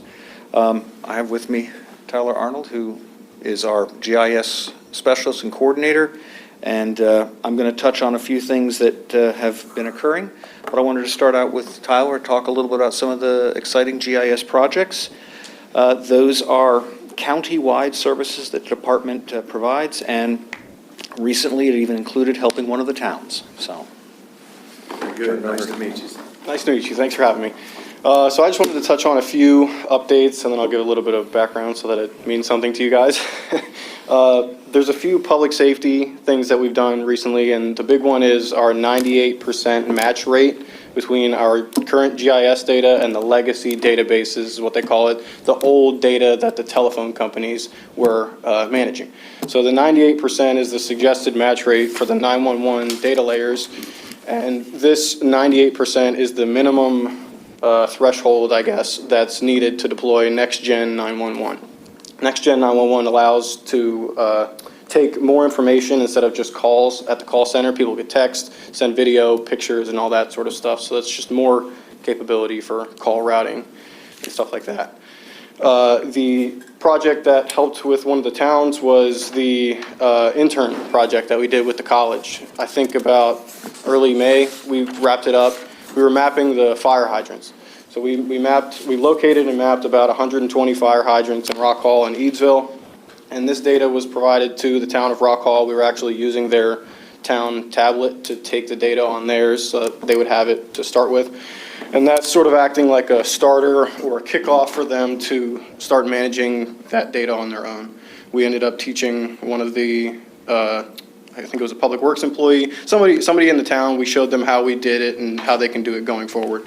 So that's great. And this data was also provided to the Kent County Office of Emergency Services for them to be able to locate and view where all of the fire hydrants are in Rock Hall. That was actually an area where they didn't have much data to begin with. So that's great. And then just some maintenance that we do, not really a new project, but stuff that I maintain regularly. We manage surveys that are used by a number of different departments. The planning department, public works, and the alcohol inspector, they all use different surveys on their tablets to take data points, and then they can view these on a map or just all of the data records for them. So we make updates to those pretty frequently. Whenever Bonnie has a new establishment that she needs to inspect, she'll send me the information and we get that added in there. Can I ask a question? Sure, yeah, of course. When you're identifying all the fire hydrants, I mean, how would I use your information to locate one? I mean, let's say that everything's covered up with snow and you can't obviously see do you use a tool to locate these things? Or when you're locating these hydrants, if for some reason you couldn't find them? In other words, in case of an emergency, maybe? Yeah. Do we pop it on your cell phone? They can definitely view the map. I think what you're saying is if we haven't found one already and it's covered in snow? No, if in the future, now that you've located them all, and I wanted to find out if there's one on the corner of such and such, how do are you going, is it a map that you've drawn? I don't have anything for like the public or anything like that for people to open up and view, but there is a map that you can view of all the points. So that could be made. I was going to say, to Ronnie's point there, don't you think that if we have that sure would help maybe the fire departments? Right. Or emergency services? And that's who has access to it, is Okay. dispatch. Yeah. Dispatch can direct the truck to the point. And the reason I asked it, obviously, I was town manager of Rock Hall for 22 years. One of the things that we dealt with it on a daily basis, we would have trouble with finding shutoffs, not for fire hydrants specifically, but like if you had a water main break and you went to find your shutoffs, I mean, when those things sit for months and years and you never touch them, when you go to find them, that's a job to find them. Grass has grown over top of them. You're out there with metal detectors trying to get them up. That would be a great tool for a town if you could locate the shutoffs. I mean, we've had problems where you're worried about the tower draining out because you can't find the shutoff for a 8-inch main or something. But those water shutoffs, and I'm sure the county has the same problem as the towns. I mean, we have water towers that service Fairleigh, Wharton, all those areas that, to me, just dealing with it on a daily basis, I found that the most important thing is when you need to know where those shut-offs are. And a fire hydrant's pretty hard to hide. These shut-offs, which are flush with the ground to begin with, and then gravel gets over them, over the years, grass grows, that would really be something worth identifying. Okay, well, in the budget you all just passed, we had proposed some internships, so we will look into the possibilities. I was going Yeah. to say, I think the Department of Public Works has already done that. They used Earth Data to create a GIS network system for how they're maintaining some of their water and sewer lines. And I believe Chestertown has also done that, so it might just be the smaller towns. We can maybe help them out. Maybe. Right, It's right. a much Well, more look, yeah. complex thing to do than just go what Tyler and the Right. intern we had this spring did with mapping hydrants. But it sounds like we have a good model to start with, and we can look into it with the college and see what we can do. That would be, It's a great idea. that tool would come in very handy in emergencies. Very Thank good. you. Yeah. I didn't mean to interrupt. No, that's okay. I'll take all the questions you guys have. I got one last one in terms of just managing and updating. The county parcel viewer map that is on our webpage. I know that services a number of different departments, economic, tourism, and development, our department, and the public, your department. Everybody I use it all the uses that time. map. Yeah, and I know the public use that map as well because they can pull very basic property information and view other things like their electric company provider and stuff like that. So that's all I have. Thanks for your Thank you time. very much. Thank you, Tyler. And I wanted to just touch on some of the very large-scale projects that are going on across the county. There's some big things. We're in the process of review for the Everton warehouses. I know that that's under judicial review, but it really is the single largest commercial project submitted to Kent County in its history, and we're bringing on assistance where we need it. It is high-end international Class A space, and we're excited to be involved in that project. I like to think of there's this balance between economic development and agriculture. Last year, we were able to preserve 3,100 acres of prime agricultural land to add to the large amount of preservation here. That's part of the balance. In a third aspect of that, the Morgneck Solar Project, we are very, very close to issuing permits. Part of the consent agenda you approved today was the decommissioning bond rider. That will allow us, I think, very soon to roll out, sign the site plan, and they can begin work. As part of that project, I appreciate that I'm able to serve on the Morgneck Gateway Committee. The PSC made a requirement that, which was negotiated with your county attorney and KCPA, that they provide a gateway into Chestertown, and we are marking that with public art. So I sit on that committee. We are in the process of creating an RFQ, an open invitation to US-based artists to make proposals, and that $75,000 can go to fund the public art. As part of those proposals, we have artists on that committee and folks who have been part of the Public Arts Commission from Chestertown is represented on that commission, and they have some recommendations about how to go about this RFP for the artists. And one of those things is that the committee would choose from the qualifications 5 artists to proceed with developing real proposals to evaluate. That usually involves a stipend, and I was wondering if there would be an opportunity maybe for the county to participate as a goodwill gesture. We're looking towards property owners along Morgneck Road to contribute to a matching counterpart art piece on the other side. We already have a commitment of a land lease from one of the property owners there. So this project is sort of building momentum to create a gateway into Chestertown that will be different and unique. I know that Urban Grid, who is doing the solar array, they have changed their position. They're going to maintain and keep the project for the life of the project. So they are in as a long-term partner and looking for ways to sort of make this project a sort of an exciting signal project. So. I thought something was getting ready to happen out there, because I see some stakes out in the field and a porta toilet sitting in the road. I assumed that wasn't for the wildlife or nothing. No. Must be some activity getting ready to take place there. I know there's been a lot of discussion about the Morkneck Solar project and putting the actual solar array aside, I think this gateway and the artwork is a really good opportunity to change the appearance of that side of Chestertown and our entryway.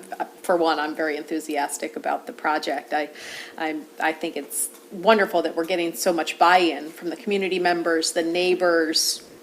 It's all very positive. That's my perspective. Okay. All righty, okay, thank you very much. Thank you, Bill.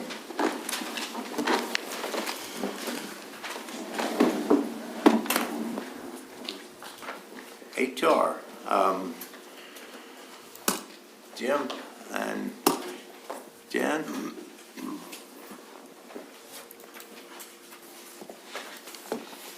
Good morning. Good morning. Thought I better check, to make sure we were still in morning session here. Getting close. It's close, indeed. So we have a couple of items for you this morning.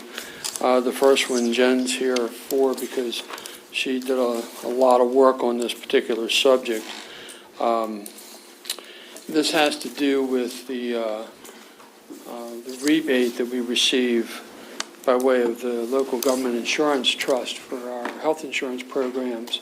I believe you all have the most updated memo on the subject with the details about this.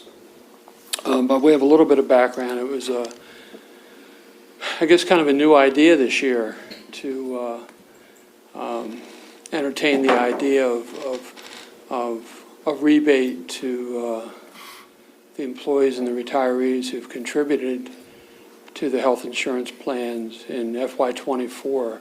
The rebate we received through Legit was for that particular period, July 1, 23 through June of 24. And with a tremendous amount of work, advice and direction from Shelley and input from Pat and a ton of Excel spreadsheet legwork by Jen, we've to the point where we're ready to make a request here to move forward with it, and we've given you some information on ideas of what those rebates would look like.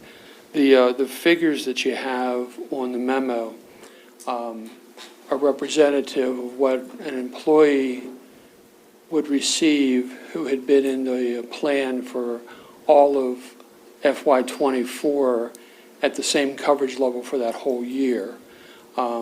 We did have some folks who changed coverage during the year, and so the numbers get tweaked a bit if they were in it for half of the year or a quarter of the year. And it also represents people who are still or have been actively employed through February 21st of this year. So anybody that was on our books through that date are included in these rebates. So with that, I'll open it to questions.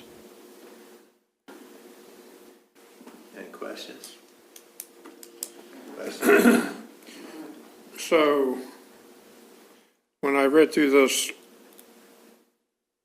attachments that you actually have here, can you explain what happens with the folks that are retired and how that's going to work, or? Yeah, for the retirees, we can't actually provide a monetary rebate, but what we're going to do is suppress or stop their monthly contributions for a period of time to basically equate for them what they would have gotten had it been a Compensate them for cash. it. Yeah, exactly. So, yep. Yeah, we would take their monthly premium So they and sort of will allocate get- that again. They will. They are, get benefit. Right. they're just not giving us money every month for a couple of months. Yeah, right, so there's still savings to them. Sure, absolutely. Yeah. It's just we can't cut And them a each check. one potentially could be a little different as far as the amounts go. Oh, yeah, Absolutely are. absolutely, absolutely will be, yeah. I would hope, and I'm sure you will, that you communicate this very well with them. Because Yes, there are some that will actually, we'll have to reach out to some very specific, because there's some that retirees that have now moved off of county insurance, but were on the insurance during that time. And their monthly deductions through the county are quite small, so they are going to have suppressions for a very long time. They won't be paying the county any money to order to compensate them. So we'll have to have those conversations to explain to them. I think it's the rebate that the county got back. I mean, certainly, it's their money. And I think it's a great idea to give it back to the people that contributed. So I'd like to make a motion, Mr. President, to approve the recommendation to return a proportionate share of the legit FY 2024 refund check to those that participated in the county-sponsored medical plan. Second. And could we give the numbers of, without mentioning anybody's names, if it's an employee only, it could, I wouldn't read them out loud, just because we are finalizing the number, just to 100% make sure everything is completely accurate. okay. Yeah, and then, under the PIA, what salaries employees make is public information, but benefit elections by employees is not public information. I will tell you, Pat, and thank God for Pat, because this spreadsheet has almost been the death of me. We do have it broken out by employee, so if an employee would like to know prior to them receiving their check, I think the hope is to get the checks out to the employees by June 30th still, whether they receive a live check or direct deposit. But if they want that information prior to that, they can certainly reach out to HR and we can provide them with that information. However, this will have to go through taxes as well, so that figure may fluctuate slightly. Okay, then you want to make a motion, John? We've made it. And then I'll, got a motion and you're a second. All in favor, say aye. Aye. All opposed, the ayes have it. Thank you. Thank you. Thank you for your hard work. Of course. So the second item that we have for you is filling a position. Who do we, good. Rachel's joined the table. Is to fill a position for Recreation Program Coordinator for Parks and Recreation. You have the materials in front of you of the interview panel and the number of individuals who applied, the number who were interviewed, and the panel's unanimous decision. And that unanimous decision was actually to fill the position by a current county employee, so it's an internal promotion. And we're happy to answer any questions. Rachel's here if there are specifics about the interview process itself. I think the candidate is an awesome person and will do a good job. But on the other side of that, we'll miss him at her position that they are at now. I couldn't have said it better. I agree with you wholeheartedly. It's a loss, it's a gain to one department, but it's a loss for another department. Yeah, promoting internally is a wonderful thing, and we know keeping somebody employed with the county is very valuable. And you're right, we have heard from the losing department how they feel, but they were very supportive of giving a current person an opportunity to move up. So I'll entertain a motion. I'd like to make a motion to approve the promotion of the recommended candidate to the Recreation Program Coordinator. Second. Motion and a second. All in favor, say aye. Aye. All opposed, the ayes have it. Thank you. Thank you, gentlemen. Jill, you won that one.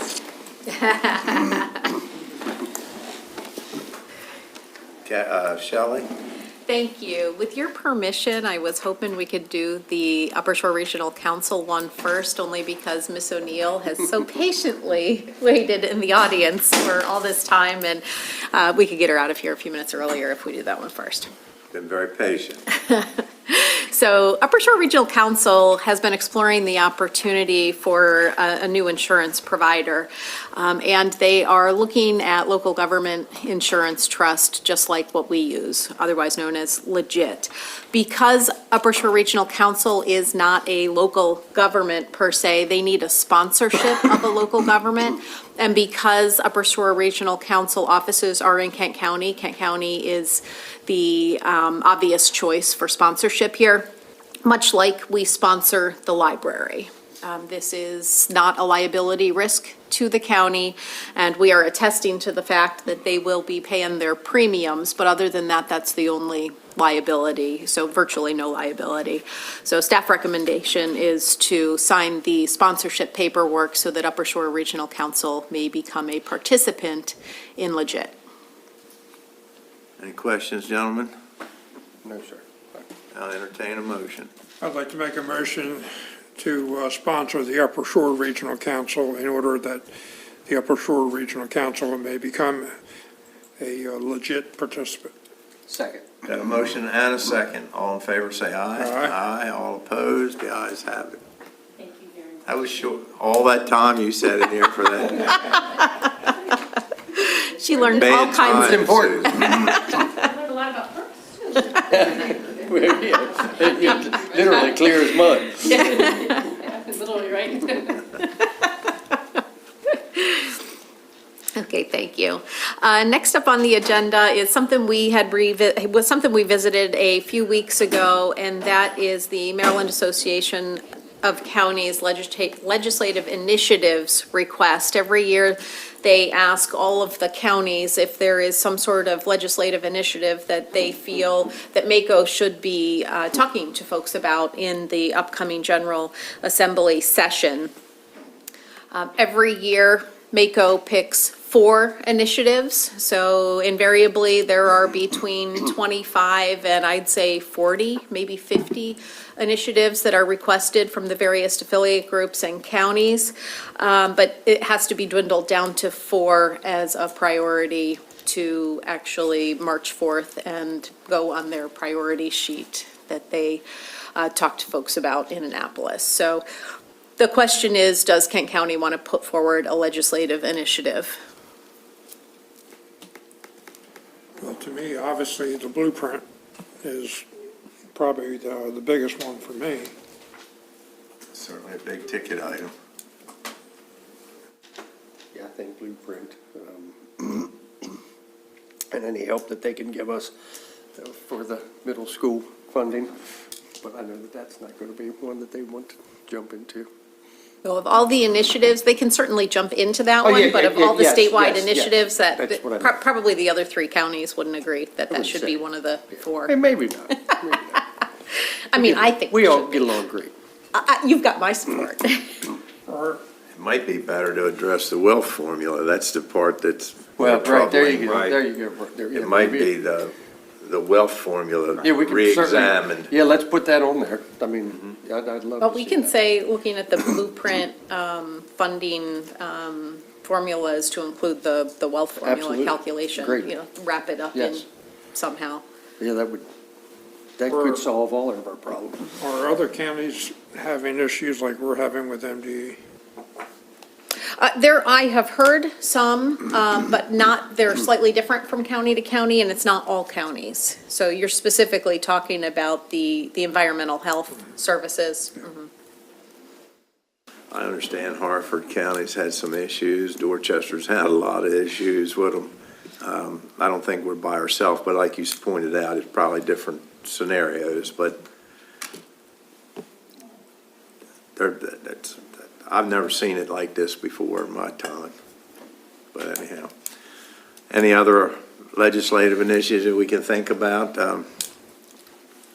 I know this is just me venting a little bit, but we were told that we were going to get our highway user money back when they took $2.5 million away from us. I think we got about 10% of that back, and now they don't even talk about it anymore. So I assume that to be a wasted trip, and also that sprinkler legislation. You see what it cost us when they talk about the cost of houses for the workforce housing and stuff, when you Affordable housing, right? affordable housing, when you force people to spend money on these sprinkler systems, and I personally, my personal experience with it, I've seen more freeze in the wintertime and destroy the place through flooding than I've ever seen it save through fire. But it used to be that they could sign off that they understood about the sprinklers, but they didn't choose not to do it, which was fine. And then they made it mandatory. I'm sure they're not going to retract that. But they would be two things I would remind them of, but neither one of them is going anywhere, so I guess it's a waste. I would argue with you on one of them, and that's highway user revenue. You haven't heard a lot about it because they came up with, it was either a 4 or 5 year plan, but that 4 or 5 years, whatever the term was, is about to come up. I don't believe it's up this year, but the following year. So I think you're going to be hearing more about that again. The municipalities certainly don't want to lose what they have recovered, and they've recovered almost 85% of what they are mandated to receive by law. The towns have recovered about 85%. Correct. The county has recovered about 10 or 15%. So I think you're going to hear about it again. It probably won't be this year, but stay tuned. Well, you could put that one on there with the other two. That's 3 of them.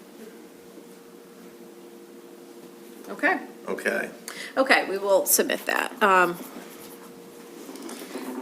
And finally, Town of Betterton, as you are aware, Halo has purchased a piece of property, a 30-acre parcel of property in Betterton town limits, and has proposed a public, a utility scale solar field. It's right by the firehouse. Right, that's exactly right. So the Town of Betterton has. To a proposed solar field by Halo in It has a mind of its own. The Town of Betterton has asked for a letter of support for their opposition position on this solar field, this public utility solar proposal. So staff has prepared a letter that can go with their package, basically supporting the Town of Betterton's opposition of this project. And just to clarify that a little bit, I think that the town of Betterton is in opposition because it's a way they think that they could expand their town. Absolutely. It's the next spot. Correct, it's already in the town limits. Correct. It was annexed years ago, I think it was about 2010. Any direction? That's right. probably if not earlier. It might have been earlier. And it's been earmarked This for. is their growth area. Right. Correct. Because most of the other farms that were annexed in since then have gone into preservation. So Correct. this is right there, it's the gateway, it is the growth Correct. area, it is designated for growth. Yeah. And that's what they have in their comprehensive plan, Right. and their land use ordinance also I mean, I'm in full accommodates support. I that. just wanted to. Oh, yes, 100%. It makes no sense to have solar on that property. No. But that, we all agree on that, on the support letter. But let me ask the question, I mean, where do we think we are with the solar? I mean, we argue about it all the time. The legislature passes a bill that kind of pulls the rug out from under us. I mean, So believe me, I want to send a letter of support to Betterton. So Are we we- wasting our time? I mean, this would, if you can't win Oh, this one. is that the question? Are we wasting our time? Well, the Betterton one, that, if there I mean, is. this, if there was ever one you should win, this Right, was it, absolutely. because that's in a growth area, I That's agree. that's my assessment, Yeah. because it's in a municipality, and I don't think anybody anticipated But I've seen solar a to go in couple places others like that's on the agenda. That's one on the Eastville Road, Eastville Pontiac Road, another one. I mean, are we gonna win any of those, or is it? I don't know. I mean, I don't certainly either. can't predict. I mean, this particular one, this is a designated area for wastewater treatment, to have sewer lines to support whatever community could potentially go there. So,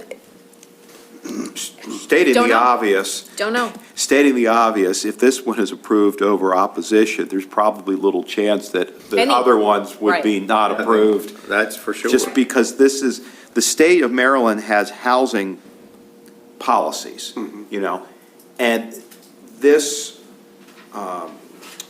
solar project at this location would be diametrically opposed to the housing policies of the state of Maryland and the planning policies of the state of Maryland, in my opinion.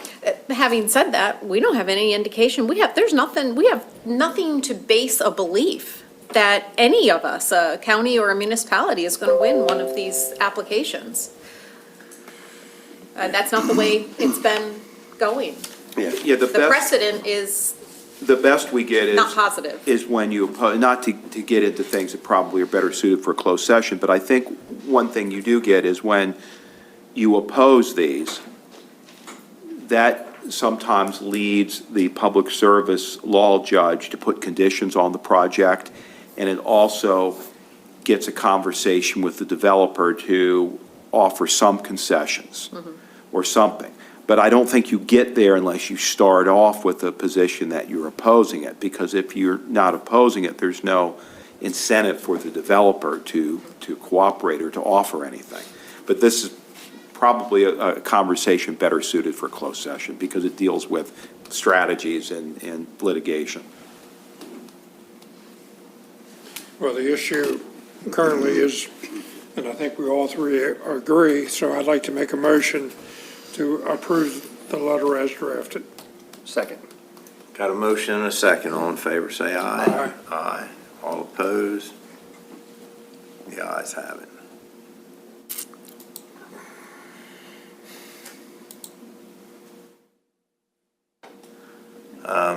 We've now come to the public comment time. Anyone like to address the commissioners? Any comments, or Mike? I don't have my hearing aids in, so I don't know if I heard it correctly or not. But you talked about the solar, wind, and I would also include nuke and power generating, and how the state has overridden or has legislation that overrides P&Z rules and regs. Are you going to have that on your agenda for legislative initiatives at MACO? Because I think you should. Unless you already discussed it. There's got to be a pushback on a statewide, at the county level, at the statewide level, against that legislation, because it's only going to get worse. And now we're talking about nuclear power plants, the modular nuclear power plants. Westinghouse, that builds modular nuclear power stations, they're going to make an effort to approach states that have power generating needs to put nuclear power plants in their counties. And that's something that we have to think about. I mentioned this to John quite a while ago, that we have to be cognizant of it. It's not just wind and it's not just solar anymore, but it's also nuclear. And if we go way, way back, there was a period of time when Kent County was considered for 2 nuclear power plants, one near Rock Hall and one up near Fairleigh. I'm going a long while. Not in Fairleigh. That was Point. It was not in Fairleigh, it was in Still Pond. Still Pond, thank you. Happens to be where Yeah. I reside. Yeah, exactly. So, it's just like the bridge. We have to be just cognizant of it, aware of it, but certainly that legislation that the state passed to override what we think is best for Kent County in terms of power generating, and it's not just us, it's just every county in the state, there needs to be pushback. So if that's on, I don't know if that's on your agenda or not for legislative initiatives, but it should be. Second thing is the blueprint. So for fiscal year '26, the real request, the real number, the real budget number for Kent County Public Schools was really $23 million. It got down to 21.5 because they used their budget balance. But that 23 million of gross expenses was almost 2 million more than the funding at the county level. You guys, and that's with Department of Legislative Services, they had it at 21.2 million. Public schools need 23 million. They used their balance fund to get it back down to 21.5. In fiscal year '27, they're going to be, according to the Department of Legislative Services, they're going to be looking at $23,500,000. as a request, if all things being equal. Well, if they've already got, and they're right-sizing it, they're already at basically 2 million above what DLS says for 2026, what could it be for 2027 and beyond? It really escalates after 2028. And I know John has brought up the fact, and now they're even talking about it in the media, that the General Assembly is going to approach funding of the blueprint after the 2028 elections, or 2026 elections. I would hope that be the case. The fact that Chip Kerwin and another gentleman by the name of Finn are on the Accountability and Implementation Board raises concern for me, because these are very powerful gentlemen who don't want to change the blueprint. Chip Kerwin's got his name on it. It's his legacy. He doesn't want to see really any change to that at all. Yes, they have made changes, but not to the extent that it's going to make it any more affordable or financially sustainable at the county level. I bring that up. Thank you. Thank you. The estimates are, as far as the blueprint, from what we've seen, the estimates are, in the next 4 years, we have to raise $8 million. Yes, that's correct.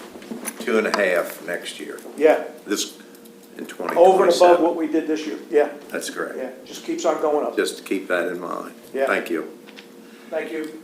Anyone else?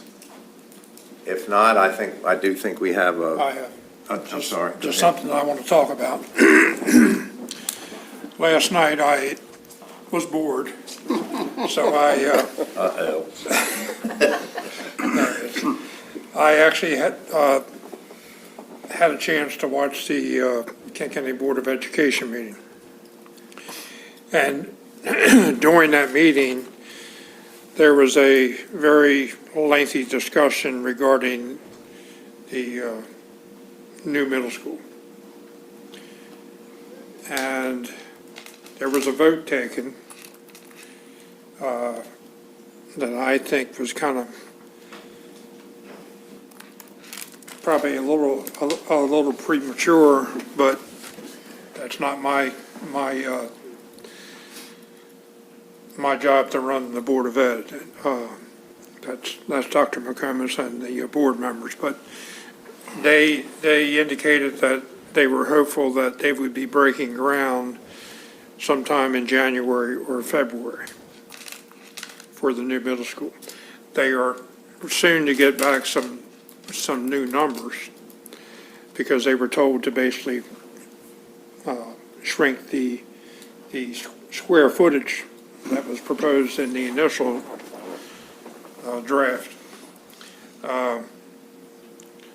In listening to it, I'm sitting there thinking as a county commissioner, that where are we going to get all this money to not just support building the new school, but also for the blueprint? So I shared a text with several of the board members and Dr. McCombs, indicating that, we're going to have to come up with $2.5 million next year for the blueprint.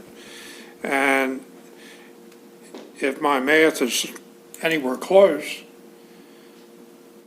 if we were to borrow that kind of money that is going to be the county share, number one, we're going to have to go to the bond market. And I'm glad Pat's still here, because that in itself can be a very lengthy process. Yes. From what I understand. The county has never gone there before for any capital projects. Never. That's called living within your means. And I applaud the county for living within their means, because that's sometimes what you need to do. But if in fact we're going to be hit with this at some point, there probably needs to be a serious discussion. But again, I don't know what the real numbers really look like.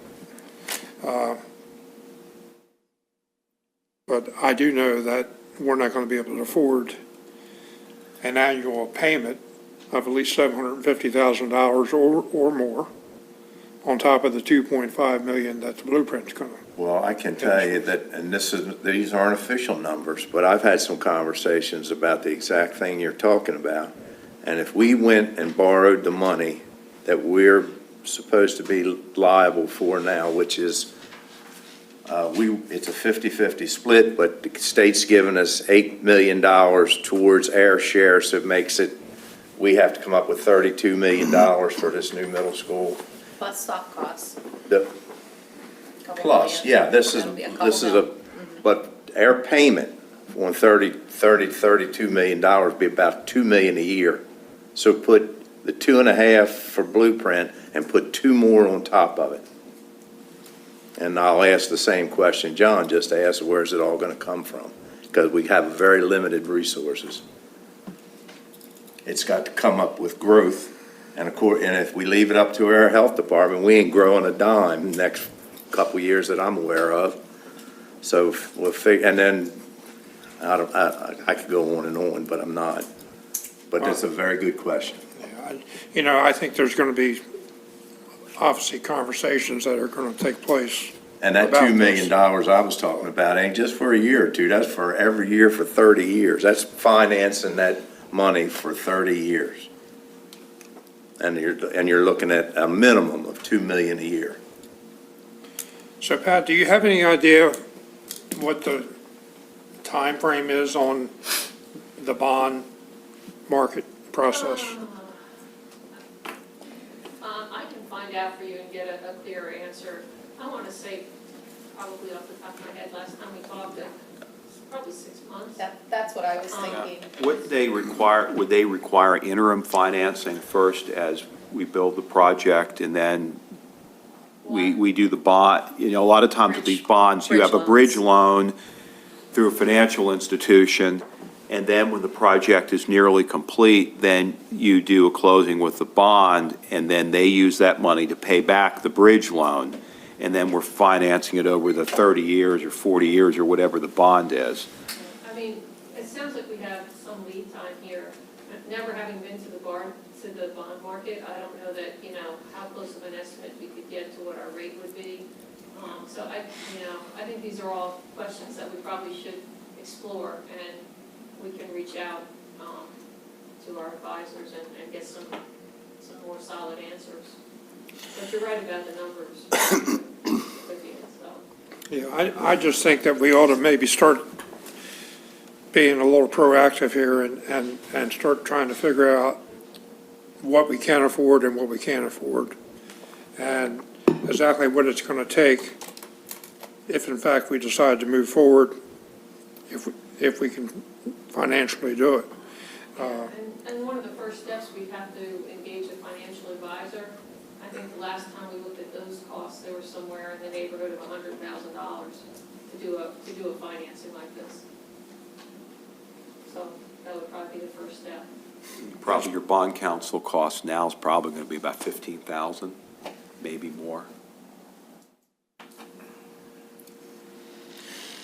We can look into it and get back to you with some more specifics. Okay. And while it's all fresh in our minds, we just got done with a budget.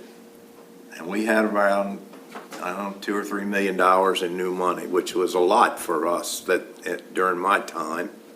I mean, I've seen it when we had as low as $500,000 in new money to take care of the Board of Ed and all the county's demands. And this year we had, it's like 2.5 or something.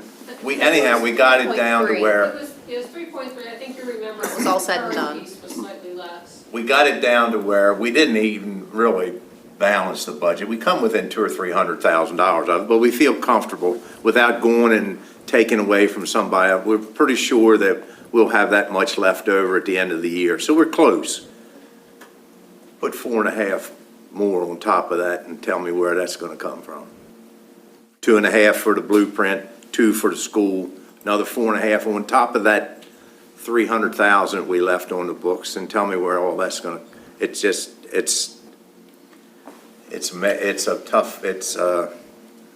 to me the answer is pretty obvious. Well, and I'd just like to bring up, we're only talking about department or one service here. Right. The education system, because it's taking the 2 point, whatever it is for next year, plus whatever we end up doing with a middle school. And I think personally that there's going to be need to be some reevaluation of what direction we're going to go in, whether it's downsizing or whatever, but. And the IAC itself told the KCPS folks that Right. they needed to look at those Got a questions. question from the audience. Before spending money on bond counseling and advice, one thought is the college has a lot of experience with floating bonds over the years and has when they built dorms and built buildings. So a call to the CFO there, just in terms of process and all before spending money, might be a free way to get a plan.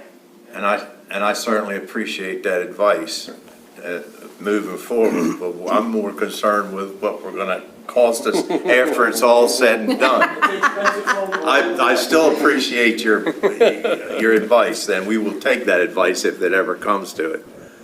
But what are you going to pay for the next 30 years? That's a pretty big number. It's going to take a lot of thought. Well, I think, just talking about this, I think that part of our job moving forward is going to be to educate the public as best we can, which I don't know that it's difficult. It's just, in my opinion, my view, you know, the average person in this county is working very hard to maintain what they have to maintain. They're raising their families. And it's hard to pay attention to every little nuance that goes on in the world. But I think that, I know personally, with this whole blueprint, there's still people that have no idea, none, what I'm even talking about when it comes up. So I think, you know, maybe getting people actively involved. I know that the students' parents are aware of this middle school, but there are a lot of people in this county that don't have students in the school system and may or may not be aware of what's going on in the direction that we're going. So I think that's going to be important as well moving forward, because it's going to affect absolutely everybody for sure. And before you even look at the internal needs, you're going to have increases in mandated funding for the library, for the health department, for Detention center. Oh, yeah, you're not even talking about the, teacher's pension. Who knows what's going to come down the pike next? and whatever else the state's going to throw our way. Right, Right. right. It's, tread lightly, I think. Yeah. Anyhow, any more questions, comments? Then I think we have an executive. So has anybody approached the school board and Dr. Comas about moving the middle school students to the high school? I mean, we had We made discussed that. those, not recent, not under this new superintendent, but some of that may take place in the future. We have a closed session. Thank you all for Thank you coming. all. We appreciate your patience, and it's been a Good to see you. pretty you're good still here. meeting. I'd like to make a motion to go into closed session under the Hampton City Code of Maryland, General Provisions, Article 3-305B1, to discuss the appointment, employment, assignment, promotion, discipline, demotion, compensation, removal, resignation, or performance evaluation of appointees, employees, or officials over whom this public body has jurisdiction, or any other personnel matter that affects one or more specific individuals, to consult with counsel to obtain legal advice, and to consult with staff, consultants, or other individuals about pending or potential litigation. And there are two matters to be discussed during the closed session. One is we are going to discuss the legal opinion of the county attorney concerning pending or potential litigation matters, and to consult with staff regarding the matter. Got a motion, do I have a second? Second, yes, sir. Motion and a second, all in favor say aye. Aye. All opposed, the ayes have it, we're in